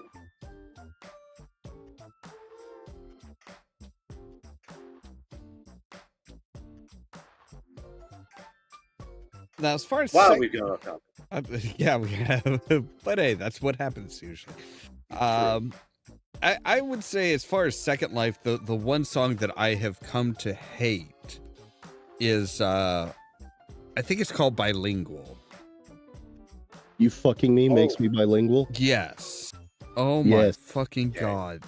Yeah. It didn't matter. It didn't matter what the theme was or what what genre they were trying to stick to. Everybody fucking threw that song in it. I'm like, oh god, no. Hold on, I'm writing down the list of everything that I heard in every club, so we'll see how the overlap goes. And like, Take Me to the Hospital. That one got played to the ground, but that was also the DJ was at our local goth night was following a request. yeah. Like half his crowd was like, "We must hear this," and the other half was like, "We're putting a bounty on the disc."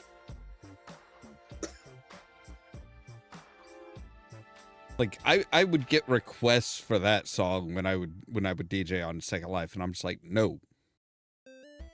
Like I might play that once every 2 months. That's it. But it's just like, no. But why? It's like, because it's overplayed and it is just way overplayed. And then annoying is when you get asked to play the same artist 2 songs in a row. It's like, yeah, 2 songs in a triple shots. it's like, I have DJ integrity. If I wanted to do 2 songs in a row, you'd be hearing Book of Love, and it would be Tubular Bells followed by Pretty Boys, Pretty Girls. Because those 2 songs are meant to carry into each other. See, what annoyed some of the people on Second Life that I knew that were like, you know, they were actually trying to be professional DJs and stuff like that, is I would have an opening and a closing, and I would throw in, if I had a theme of some sort that I was trying to follow, I'd throw in specific songs into a playlist, and I would just hit shuffle like 3 or 4 times and be like, okay, let's see how that goes. You know, any requests that came in, I'd bump them up or put them in and stuff like that. But mostly it was just like, yeah, let's just try and do, you know, just select the songs and then just hit shuffle. And they're like, oh, it's a great set. I'm like, really? It's like, okay, I guess I did a little bit as far as like I actually chose what songs to put in the list, but it's like that was about it. You're doing more than you remember when Alex and I were doing a club night at Mike and Molly's many years ago? Mm-hmm. The guy who was doing the downstairs set, like his own separate thing, his own separate cover, he literally just had a laptop with Winamp on shuffle. Oh, God. And that's at a God's forsaken brick and mortar place. And like, you saw the hell Alex and I were putting ourselves through upstairs. Yeah. And you've seen, for those of you at home, hi. He has literally a briefcase of CDs. I will not claim the reasoning on how I've organized this particular binder of discs, and it's not my only one, makes any sense, but I am a physical media snob. This means that can I work with digital stuff? Yes. Do I work with digital stuff? Actually, I do semi-frequently, because I get most of my items digitally nowadays for new stuff from labels when they send us things, and they just go on a freaking thumb drive.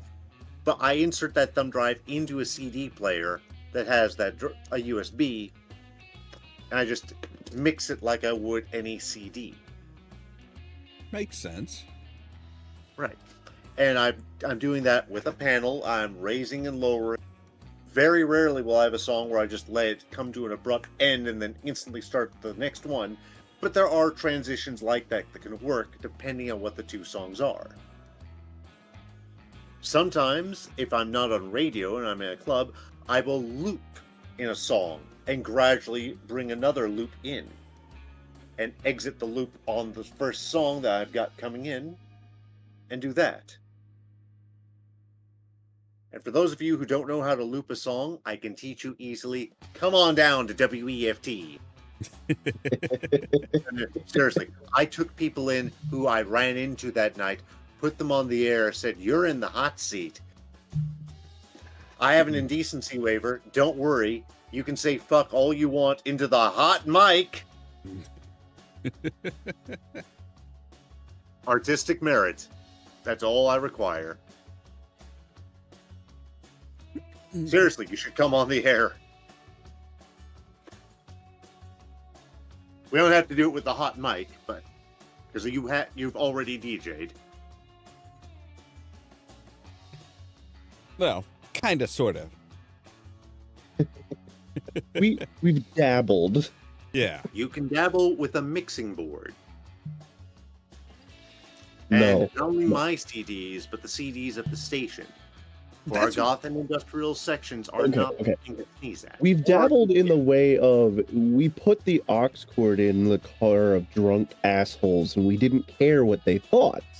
Well, no, I've dabbled a bit further than that. Like, okay, so like I have a music streaming software that I would use, and one of the things that I did that like some other people that we know that tried to DJ didn't do is I always had. We're not even going to count that as try to teach. No. They tried to DJ. I never tried to teach them. I value my sanity too much. 30 seconds. But no, it was they especially in Second Life, they don't use a crossfade at all. I don't use a crossfader either. So I would in the clubs if I had to, but my normal thing is just to do the levels manually with one hand if I have to, while the other one's about to hit the play button. Yeah.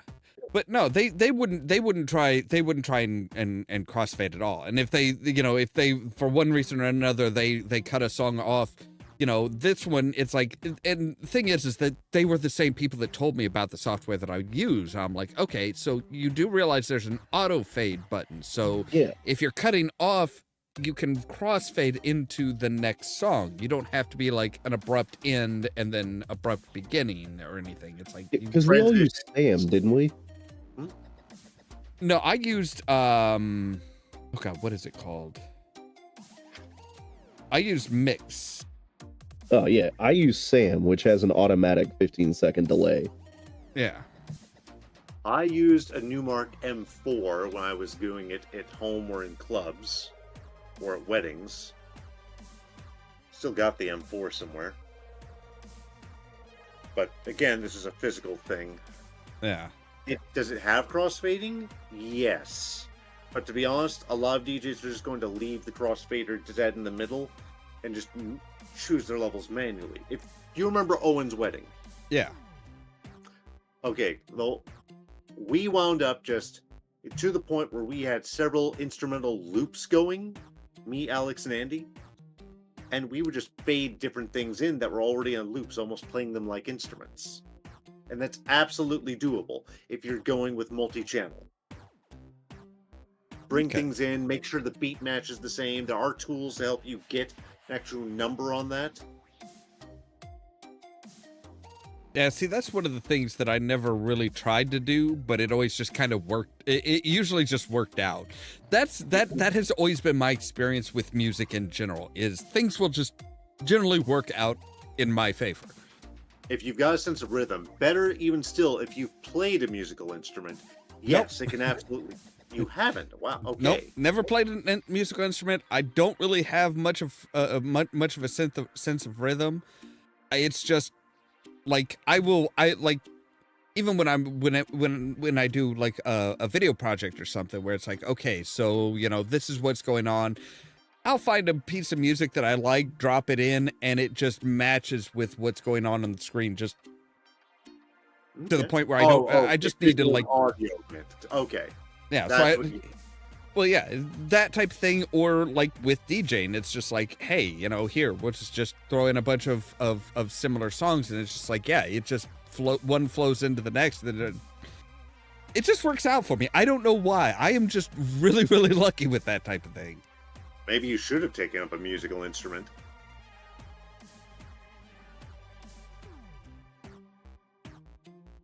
If you got the knack for it. Like I remember one of my friends had gotten had tried out a rig that he made for a Nerf gun, basically where the camera's facing back towards the person, and he was basically kind of going through his house with a friend and stuff, and he's like, now we just need some music. I'm like, well, let me try a few things here. I'm like, and I'm just kind of going through the music that we had on hand. I'm like, no.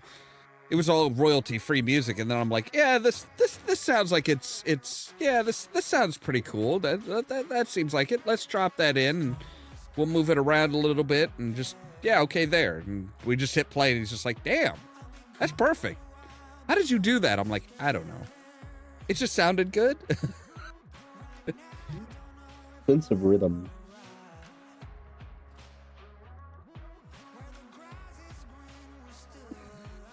Oh God, I forgot about Peaches.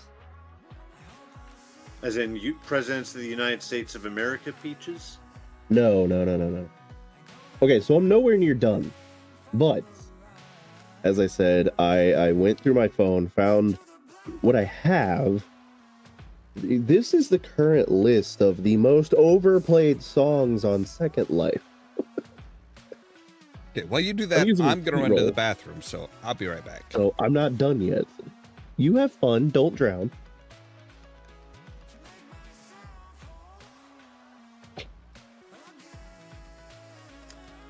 When you get back, I'll probably take a brief break because I need more food and an actual drink that I did not have the foresight to grab. Oh God. And then Raw. God damn. Some of these I haven't listened to in ages. I thought you meant the song Millions of Peaches, Peaches for Free. No. Specifically, Fuck the Pain Away. Oh! Yeah. I remember that. I had an ex who used to play that in her stuff, mostly around 2010, 2011, over in Indy. She DJ'd over there. In the Broad Ripple neighborhood.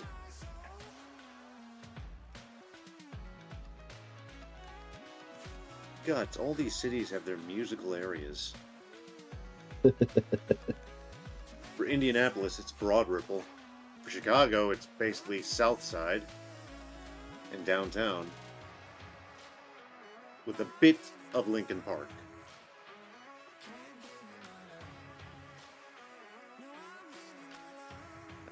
Oh, Lincoln Park. Strange land of 1 billion coffee shops and still miss oodles of noodles over there. Yep, that one got overplayed too. Which one? She Wants Revenge. Oh. Yeah, it did. On the radio, even.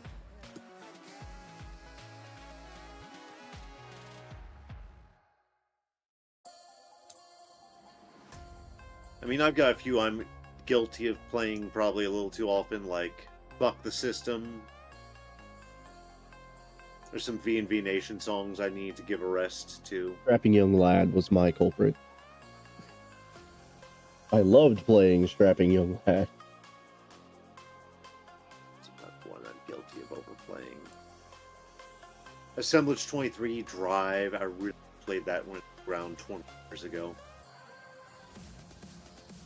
20 years ago, Andrew would be very, very, very mystified at what the hell he's looking at.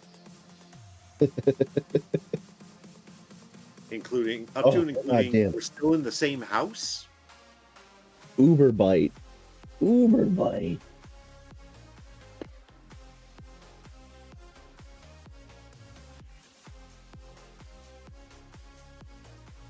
What is the other one? Money Shot? Yep. I'm going to just forward you my playlists, although there's a 10-year gap in this because Spinatron has no idea how to properly store, so they're missing from 2011 to 2022.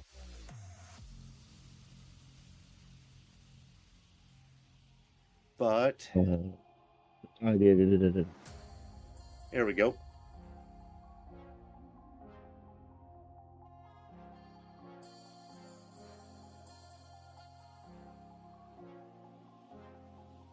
I'm just looking over my...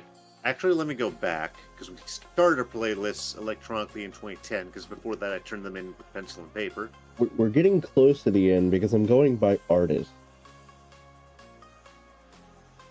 Oh god, I was playing Frozen Plasma back then? Really?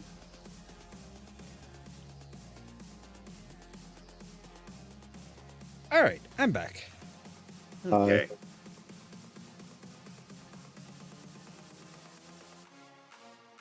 Seabound, I forgot they were a band for a moment.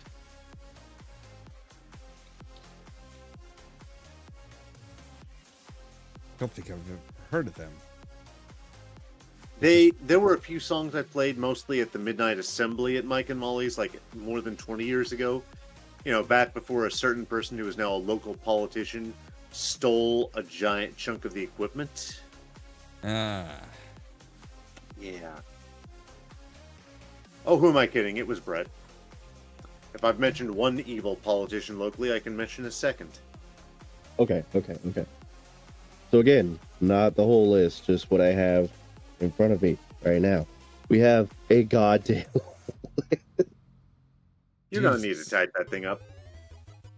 Oh no, I'm gonna read it out. Oh boy. So, in alphabetical by artist, let's start at the top.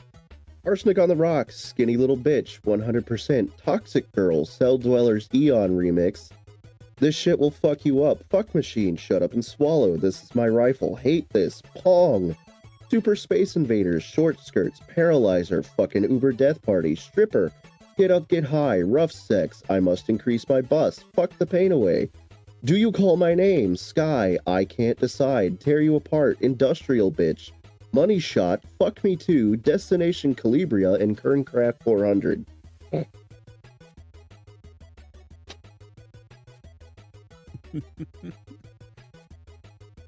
Damn. Yeah. Just damn. But yeah.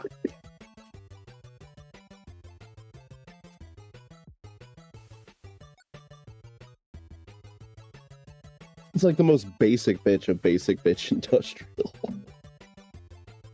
Hearing Pong makes like... I Must Increase My Bust sounds like an oldie to me, and I don't hear it that often anywhere. Outside of the AMV crowd. Because... I mean, Lords of Acid has really fallen off, but I think that's mostly because Praga hasn't done anything good since Jade left. I mean, they're playing Chicago next month. I'm thinking of going. I haven't heard them since Little Mighty Rabbit. I haven't seen them since they played the Vic.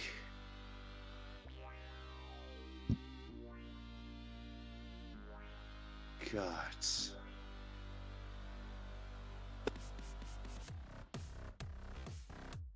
But yeah. Sorry, we got into our nerddom there for a minute. We did. That's to be expected. We are nerds. This is the place for it. It's true.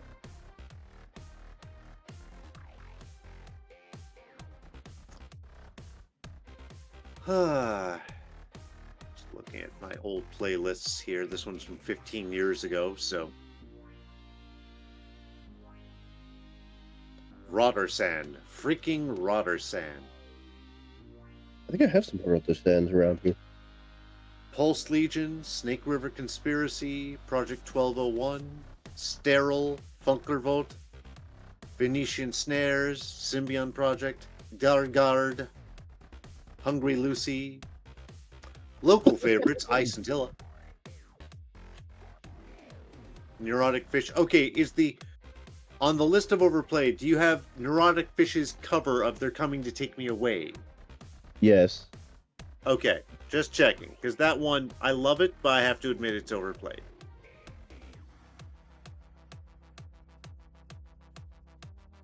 Second, someone put it and by together. overplayed, I mean literally I could leave one club and go into another, and it would either be on the same song at the same spot, or it would be the exact same rotation.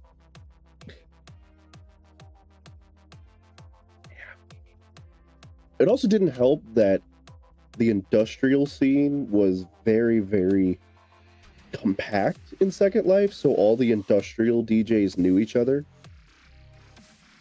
That should make them tag each, pick off of each other less. Like, you would think, but no, all they did was like, oh, hey, I'm going to play it in this order, so play it in a different order. I was like, where'd you guys get your music? And they're like, oh, I got it from this one. Who got it from this one? Who got it from this one? Okay, so Gas, I do have to say, I would play Dr. Demento. I would play songs from the Dr. Demento show on my sets. The masochistic tango is just... Masochism Tango is one of my favorite songs. Tom Lehrer is one of my favorite people. I will admit to playing, like, I've had Voltaire on my show. Oh God, he played My Backyard. That was a weird year. You were there for that, right? No. Don't think so. Oh. But other things.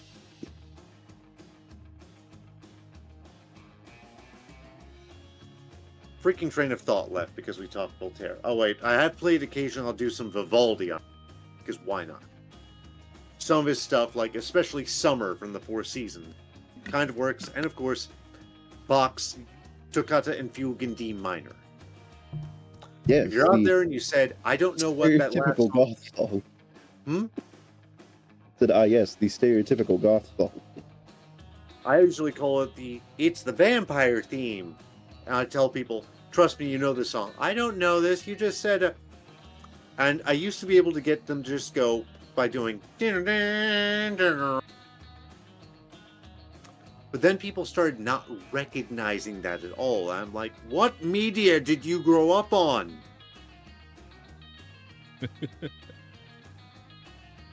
Seriously, I never knew it as vampires, though. It was always the Phantom of the Opera for me. Fair. But most people would know it as that spooky song, pipe organ with the dark castle in the background or something. Yep. I mean, there were anime in the 80s that were using that song, like Urusei Yatsura.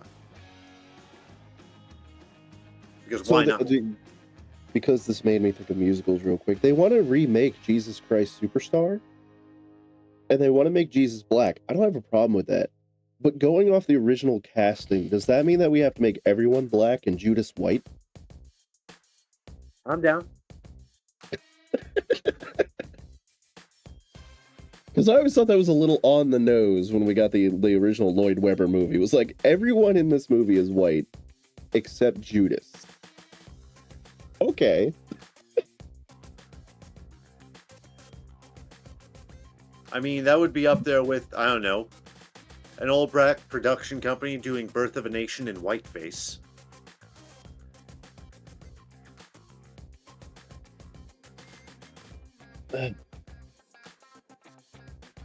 We live in weird times. Yeah.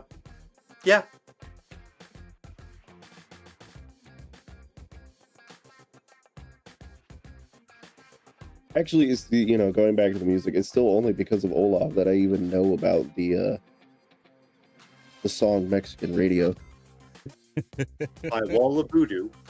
Mm-hmm. Yes.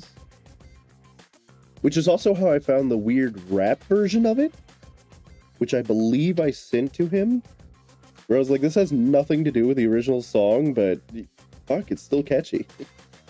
Someone made a power metal version of Butterfly. Crazy Town's Butterfly. So what did I do? I played it one night at C Street in my set. Oddly, that kind of worked. It started just, briefly, trying to recreate the song exactly with that initial dun dun dun dun dun dun dun dun dun. Now the metal comes crashing in. And occasionally the metal fades away completely as they recreate the original song little bit. Okay, back in again. Like an ebb and flowing tide.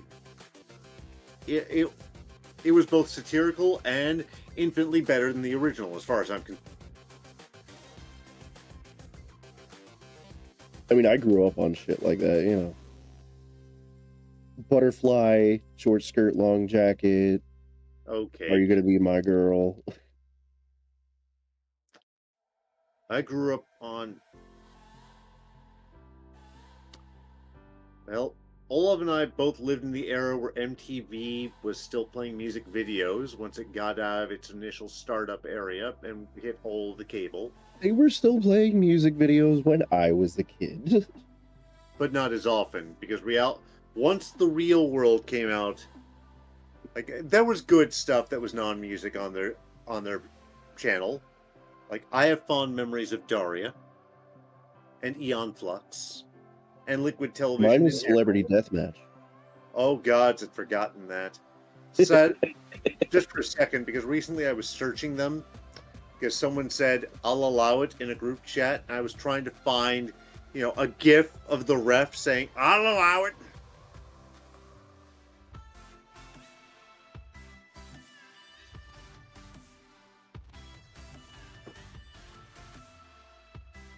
So expectations. Still like the Marilyn Manson fight. Oh, the one where he fought Garth Brooks, or the one where he fought him a lot, actually. He was one of their champions. I think he fought in a total of 6 fights. Also, that's the only reason I know about the song. Oh fuck! What is it?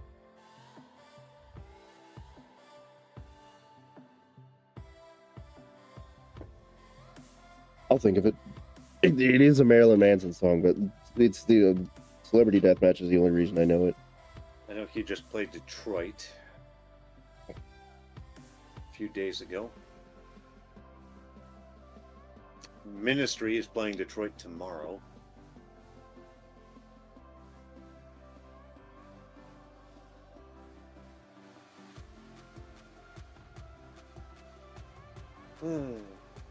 Damn it, I can't go to see that freaking Lords of Acid show because I've got jury duty in her.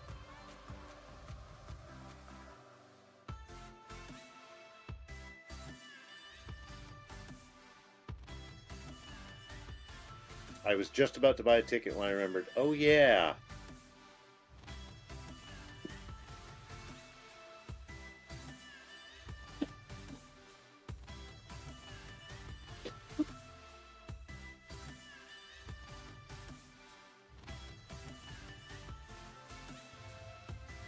I thought of something, an expectation. Okay.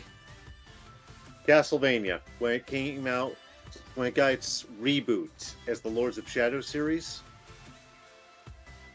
my expectations were not high, and it sunk below them. It did. Here's the weird thing. Lords of Shadow as a series could have done interestingly on its own if it had avoided a Castlevania reference at all. It should not have tried to tie itself into that. It was not made by the same people. In fact, a good deal of the chunk of the game was actually, and this is very interesting about it, developed in Mexico. I have nothing against Mexico doing this sort of project as far as the raw material contained in the game. I have no problem with who they hired to work on it, etc. I just think it was a mistake to tie it into an existing franchise. I could see that. I think the series was poor for it because do you want to do something with Dracula? Sure, but leave out references to Belmont or Alucard. You don't need that. Do your own thing. I think it would have been much like God of War, infinitely more interesting that way if they had had more creative freedom to go outside these pre-established yet still ignored boundaries, which basically came down to a bunch of set pieces they had to include because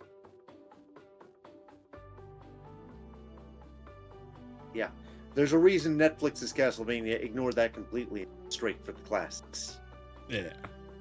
Well, that's I would have to say that as far as expectations versus hope, I mean, for some reason, people when Fallout movie was, or Fallout show was being mentioned and talked about and stuff, people are like, oh, it's gonna be great, are they gonna do the classic, Fallout 1 storyline? Are they gonna do Fallout 3 or something like that? It's like, guys, it's all these people are like, are they gonna do the basically make a make a show version of the game? It's like, you guys don't go and see the movies and shows that are based off of the game, that are like telling the same storyline as the game, so why the fuck would they do that?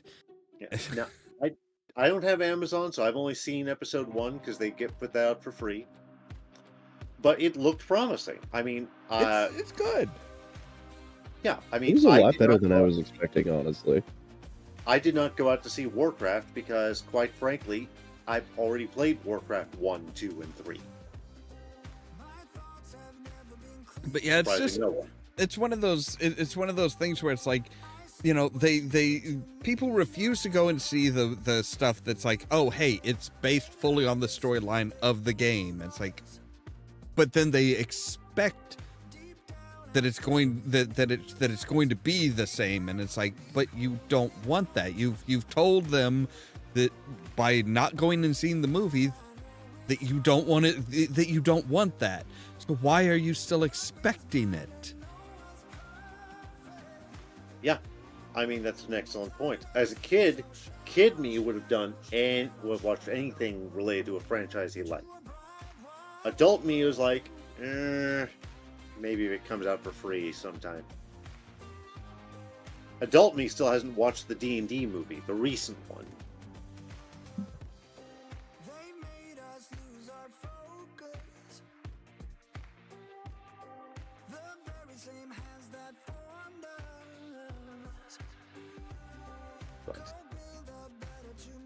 Yeah, it looks interesting.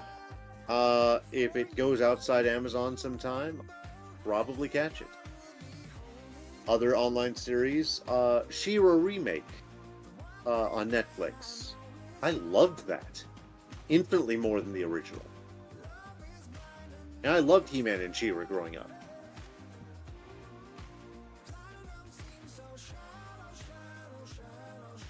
Also, I remember the name. It was Astonishing Panorama of the End Times.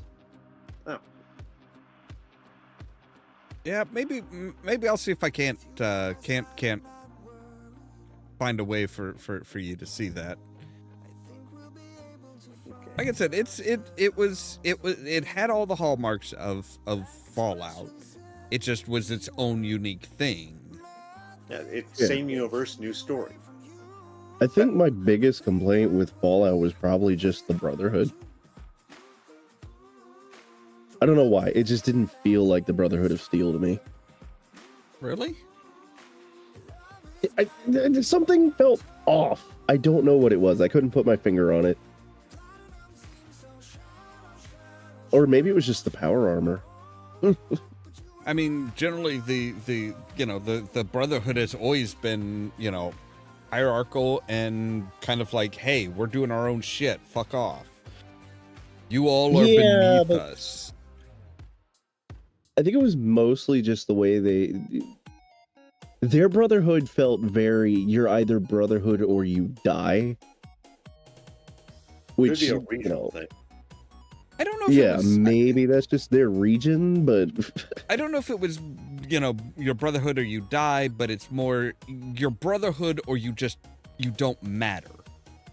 Because they didn't go, the Brotherhood didn't go out to specifically like slaughter towns and kill people or anything like that, but it was like, but they didn't give a shit if they slaughtered people. If somebody got caught in the crossfire, it's like, fuck them.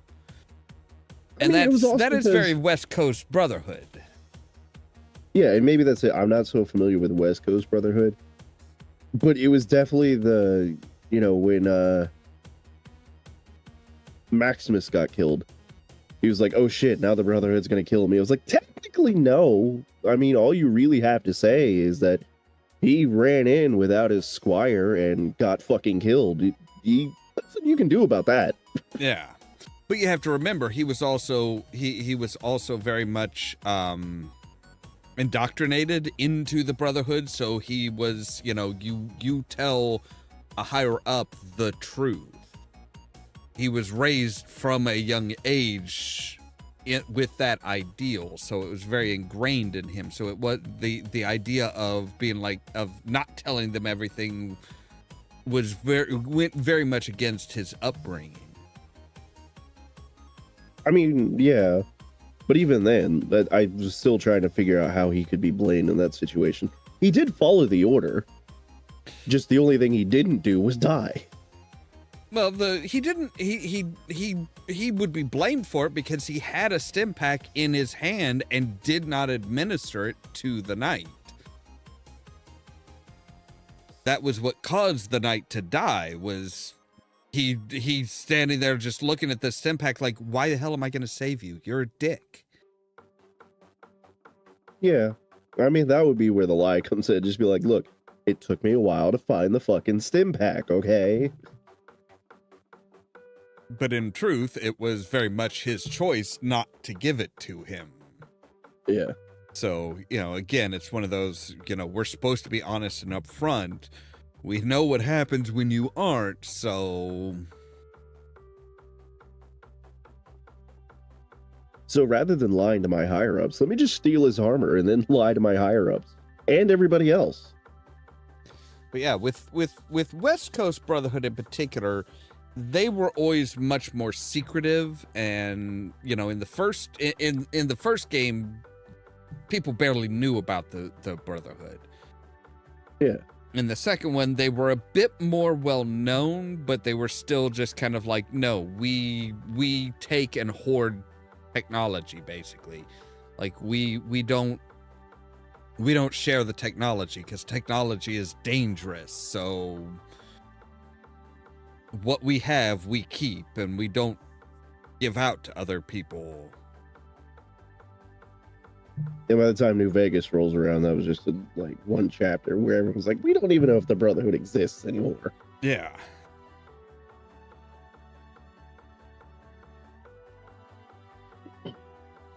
That is one thing I'm excited to see, is that what are they going to do with Vegas for season 2? Yeah, it should be interesting to see how they play that out, because it's like, what ending are they going with as this is canon?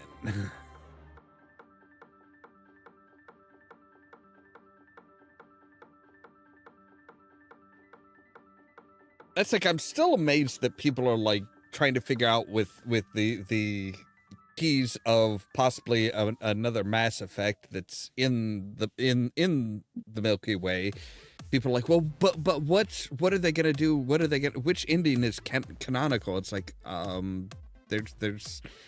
there is a clear sign as to which one they would go with, because there's only one ending where Shepard can potentially live, and it's not even hinted at anymore. At least with the Legendary Edition, they're like explicit being like, no. There's more stuff about Shepard.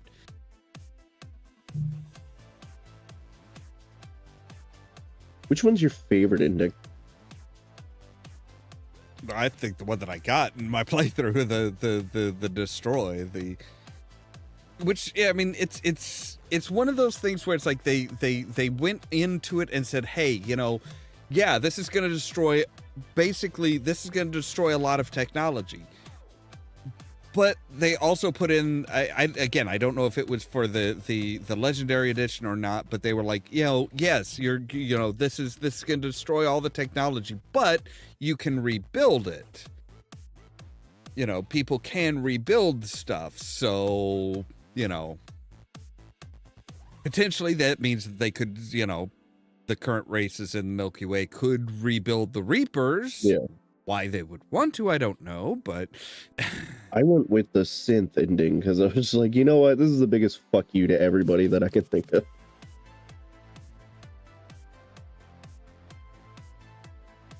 Yeah, I think I agree with you there, Gas. I think it should be. I think if they do it, they should have. They should kind of have like Shepard taking the place of like Anderson or Hackett, where like he is a known quantity, he is a known hero, but he's not like the main character. Yeah. Have him off in the background somewhere. Just like, yeah, Shepard's still out there doing Shepard shit. Not just, well, I don't know if I would go so far as to say just, Shepard's off there doing Shepard shit, but I think it should be more along the lines of Shepard is the one that's kind of guiding you through what you should be doing. Like, he's like, hey, so there's this problem. Yeah, I know it's I know it's a bitch, but, we need somebody to lead the charge. And I'm done. I am just fucking sick and tired of this bullshit. That could be fun if they did it with like they did everything else, and dialogue changes based off your choices. You have the potential to have a real asshole of a Shepard guiding you. I mean, imagine just Shepard being like, "You did what? No, you fucked up." How would you know if I fucked up? Because I'm the one saying it.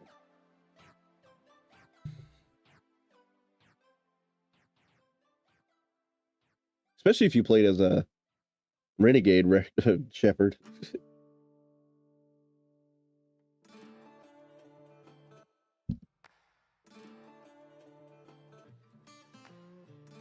Ah, yes. One of the bands that came out of my home state. Hilariously named Alabama Thunder Pussy.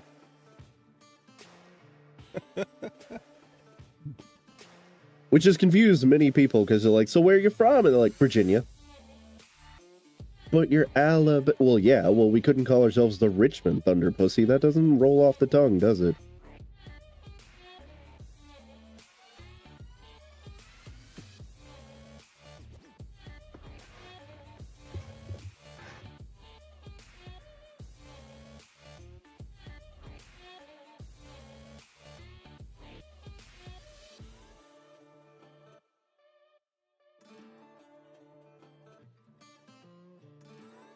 Now, I've wandered off camera, I think. I'm just guessing, going off my... I don't know if you'd even want to bother with N7 unless you were a Paragon. I mean, well, that's the thing is you don't lose your N7 qualification. Qualification, no, but Anderson was still N7. But does he choose to go with it? Like, does he admit he's N7? Yeah.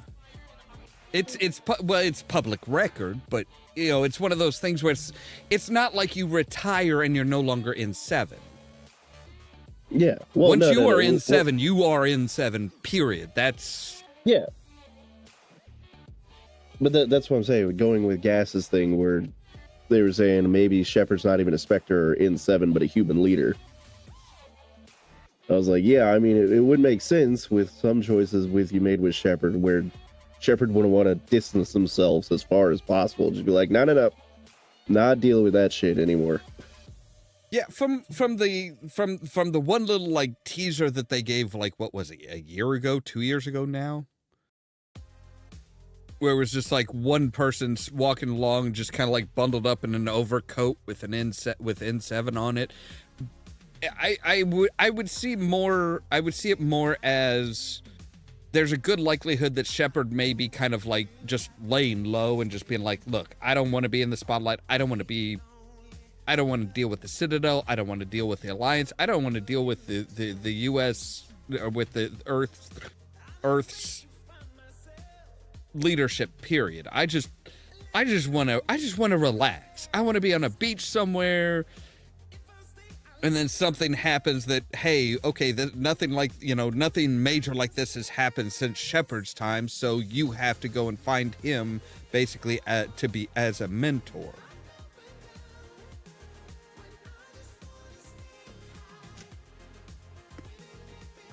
I mean, it would make sense, if you chose any ending where Shepard can survive, all they really have to do is go to Liara and be like, hey, make me disappear.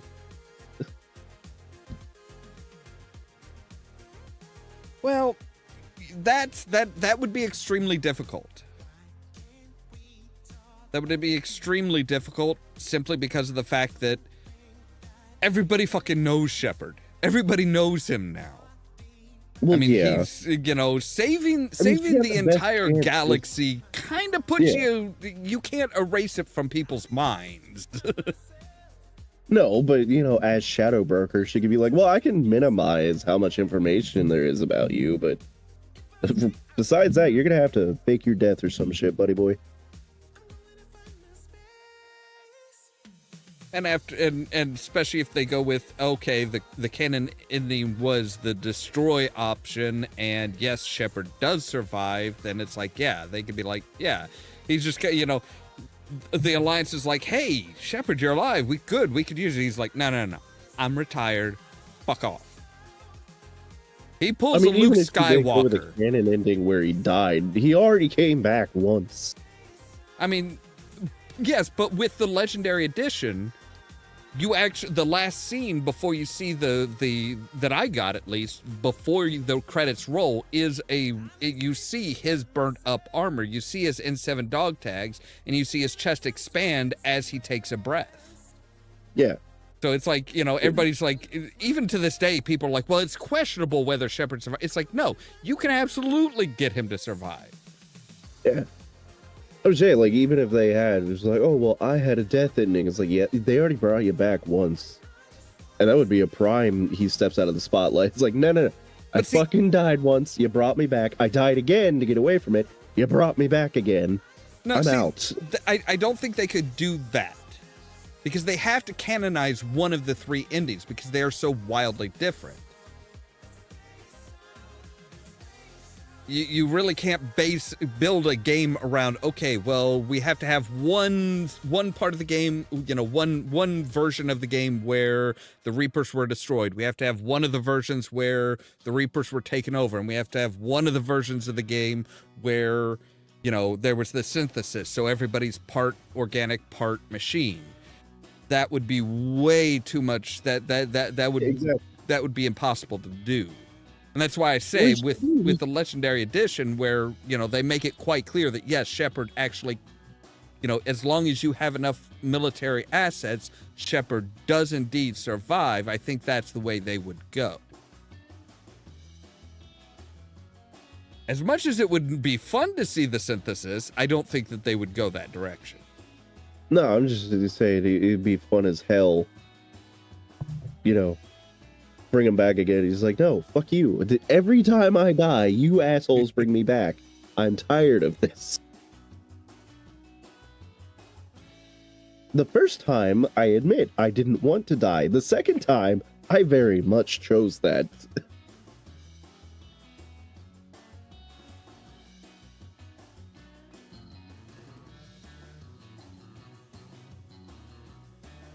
All I know is that if I see Elusive Man in the new one, I'm shooting him.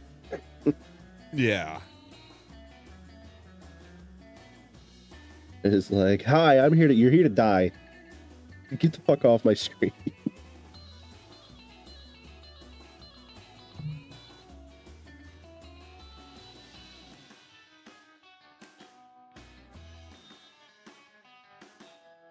Who do you most want to see come back? That's the question. Oh, that's a good question, really.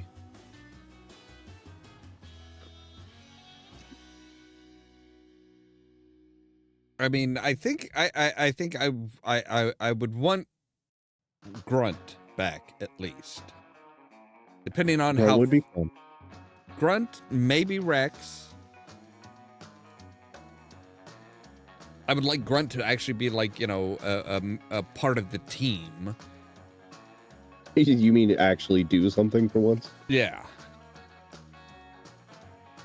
Even though I romanced Liara, I mostly did that just out of, like, clarity. I don't know why. But I do want Tali to come back, because I liked her a lot better. Yeah. Tali was an interesting character.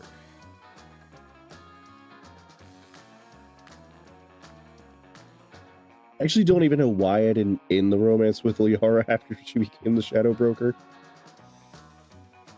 She gives you an out. She's like, nah, I understand. Like, I totally ghosted you, and I'm a dick. If you want to leave, like, Ollie's right there. I totally could. Or Jack, honestly. Yeah, I mean Jack's kind of the yeah, you really should have her back, but actually like make her a part of things more, like kind of like she was in the second one, not just, you know, oh well, yeah, yep, this is somebody I know. And yeah, I don't know, they were like, you can romance Jack. I was like, yeah, but why would I want to? That just feels counterproductive to her storyline. It depends. It depends on which way you go. I mean, if you're playing a renegade, yeah, it's kind of like, then yeah, you're not trying to, you know, you're not trying to make her better. Well, I mean, if you're playing a renegade, yeah, you're trying to isolate her as much as you want. But otherwise, like, her storyline is about, you know, healing and figuring out who she is and what she wants and getting out from her past. I'm like, kind of seems counterproductive to, you know, shove yourself into that. Well, you know, it I wouldn't say counterproductive, I would say manipulative. Yeah. Because if you're the one that's helping get her out of that, it kind of, you know, you are in that yeah, benefactor. You're ingratiating yourself. Yeah. Yeah.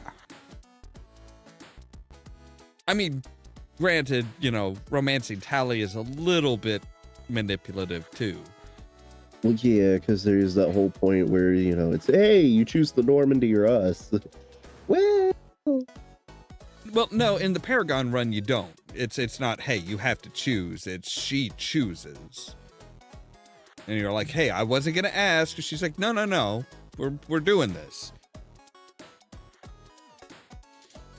But it's one of those things where it's like you meet her basically saving her from a hit squad and then rush off with her and then drag her along in everything.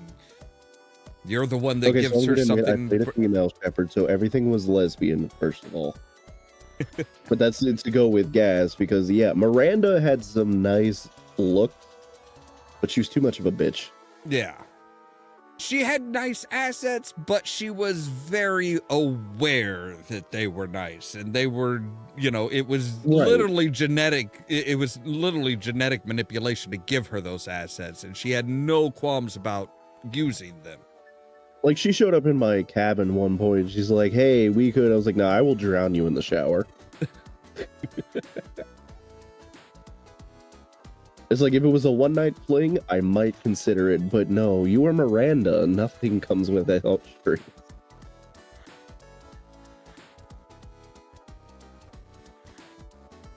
I feel sorry for the people that got locked into the duty officer in Mass Effect 2. Oh, right, yeah, I don't even remember her name. I don't either, but yeah, the one that's like, oh, hey, so, you know, I'm here, I'm a people person, I'm here to help, you know, smooth things over. You should, you know, if you're going to get involved with anybody, it should be me. And she's literally just put there by the elusive man to get you hooked on her as a romance partner and alienate everybody else. It was so much fun. It's like, if anybody on this ship deserves you, I'm like, strung her along. And she's like, beat a romance, but fuck you. I didn't even talk to her. I'm just like, no, no, you're here to tell me when somebody wants my attention or when I have new messages. That's it. Other than that, fuck off. I mean, Rex would have been hilarious to romance, but I think Joker would have been an even funnier one.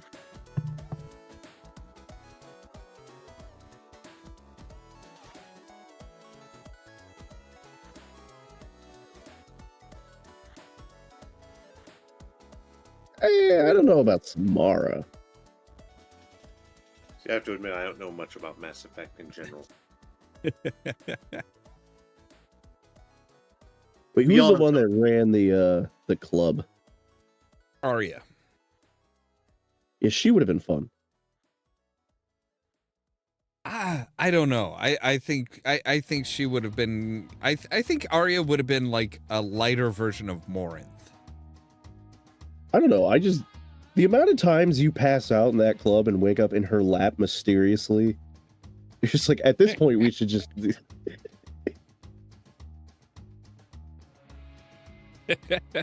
Well, at least you're honest there, Gas. I always loved that was the whole point of their race, was like, hey, we can sexually reproduce with anything, but we all appear female. Oh, it goes much further than that. If you listen at the club on Ilium, there's a bachelor party with a human, a Turian, and a Solarian, and each of them, you know, the human's like, well, I don't see what you guys are so into. Why you guys are so into her? I mean, she looks human, and the Solarian's like, no, she's a Solarian. And the Turian's like, no, you're both wrong. She's got the bone plates of a Turian. So the only reason that all of the Asari look vaguely human is because we're playing a human. The idea, the hint is that they appear the same as what, you know, similar to whatever race is looking at them. Like the Vorlons from Babylon 5. Yeah.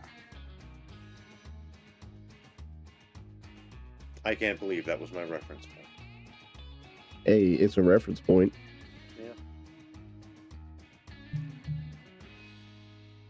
Yeah, exactly. It's they basically they look appealing to whatever race is looking at them.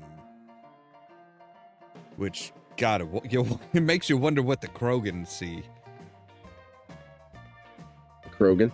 Or better yet, what the Protheans see. No, I'm more curious about, what if I'm a monster fucker? I was just about to ask. The number of definitely not human women I would fuck in video games is too damn high. You get that awkward conversation. Like, she's human, she's Turian, she's Krogan. That's a T-Rex, found the monster fucker.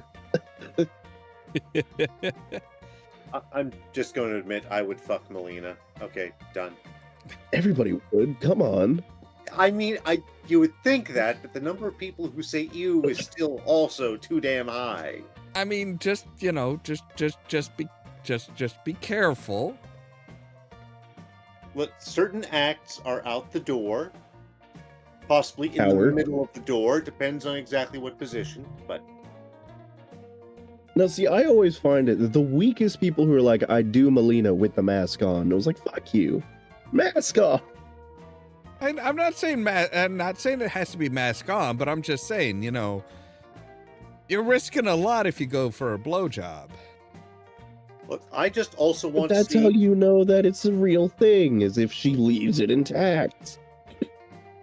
I just want the romantic buddy cop movie between her and Johnny Cage, okay? Cool. And besides, dangerous when it comes to anything is Reptile.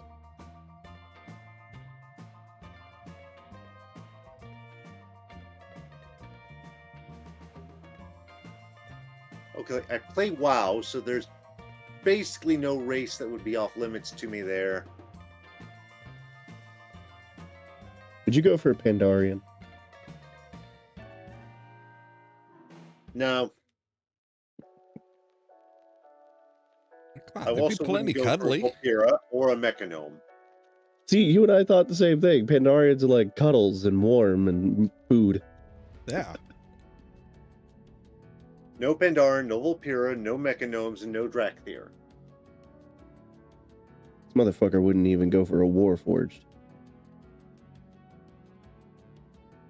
Like 3rd Ed Eberron Warforged? Any Warforged? Light Forged? Who am I kidding? Look, I have many complex tastes, but sometimes it's just as simple as, give me a tall, jacked Amazonian woman who can kick my ass. We're good. Xanvilari Troll Paladin. Got it. Yes, would. Also, orc. Actually, I find it funny that for years my running gag was that any larger, specifically German woman. I just immediately named her Helga, but I had to say it with a specific tone of voice. Like, you see a large German woman, and I was just like, Helga! And then years later, I ended up married on Second Life to a woman named Helga, who is a giant Germanic woman. Self-fulfilling prophecies, man.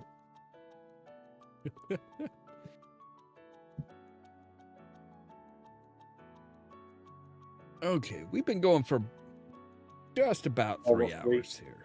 And we have been rambling for the past 2. True. It's true. I We tried re-railing, but it just didn't happen. that happens. Especially when that's what it's the happens three when of we us. don't talk in a couple of weeks. We just kind of like relax into a groove and just shoot the shit. Especially when it's the 3 of us. It's like, Yeah. all right. Well, I'm ready to call it a night. Oh, I am more than ready to go to bed. All right, you guys want to do your good nights? Yes, I'll start. For the denizens of the den, next Tuesday, I regret to announce, we will not be live on YouTube. Because we're going to try something brand new, and we're going to brave the waters of my Twitch channel, which I've had for years but have never streamed on. So we're going to be over on Twitch. You can find me at Caden Silvertongue. If you can't spell it, I'm sorry, but use phonetics. You'll figure it out. Just, it's literally right under you. Yeah, I know. That's why it's right there. Read, motherfucker. Anyways, yeah, find me on Twitch. We are going to be doing a session 0 of the D&D campaign that I've been running for a couple years with the retooled story that me and Rasclin worked on. I don't know if Rask will be there or not. I don't know that I could make it. You're correct. Yeah. If he does, happy accident. If he doesn't, oh well, we'll see what happens. Tuesday after that will probably be our makeup leverage session. And because I'm on the mend, I will go ahead and start streaming Blueprints and Oblivion again, and we'll get moving through that. So that will all be over on the Den of the Bullfox. And yeah, hope to see you there.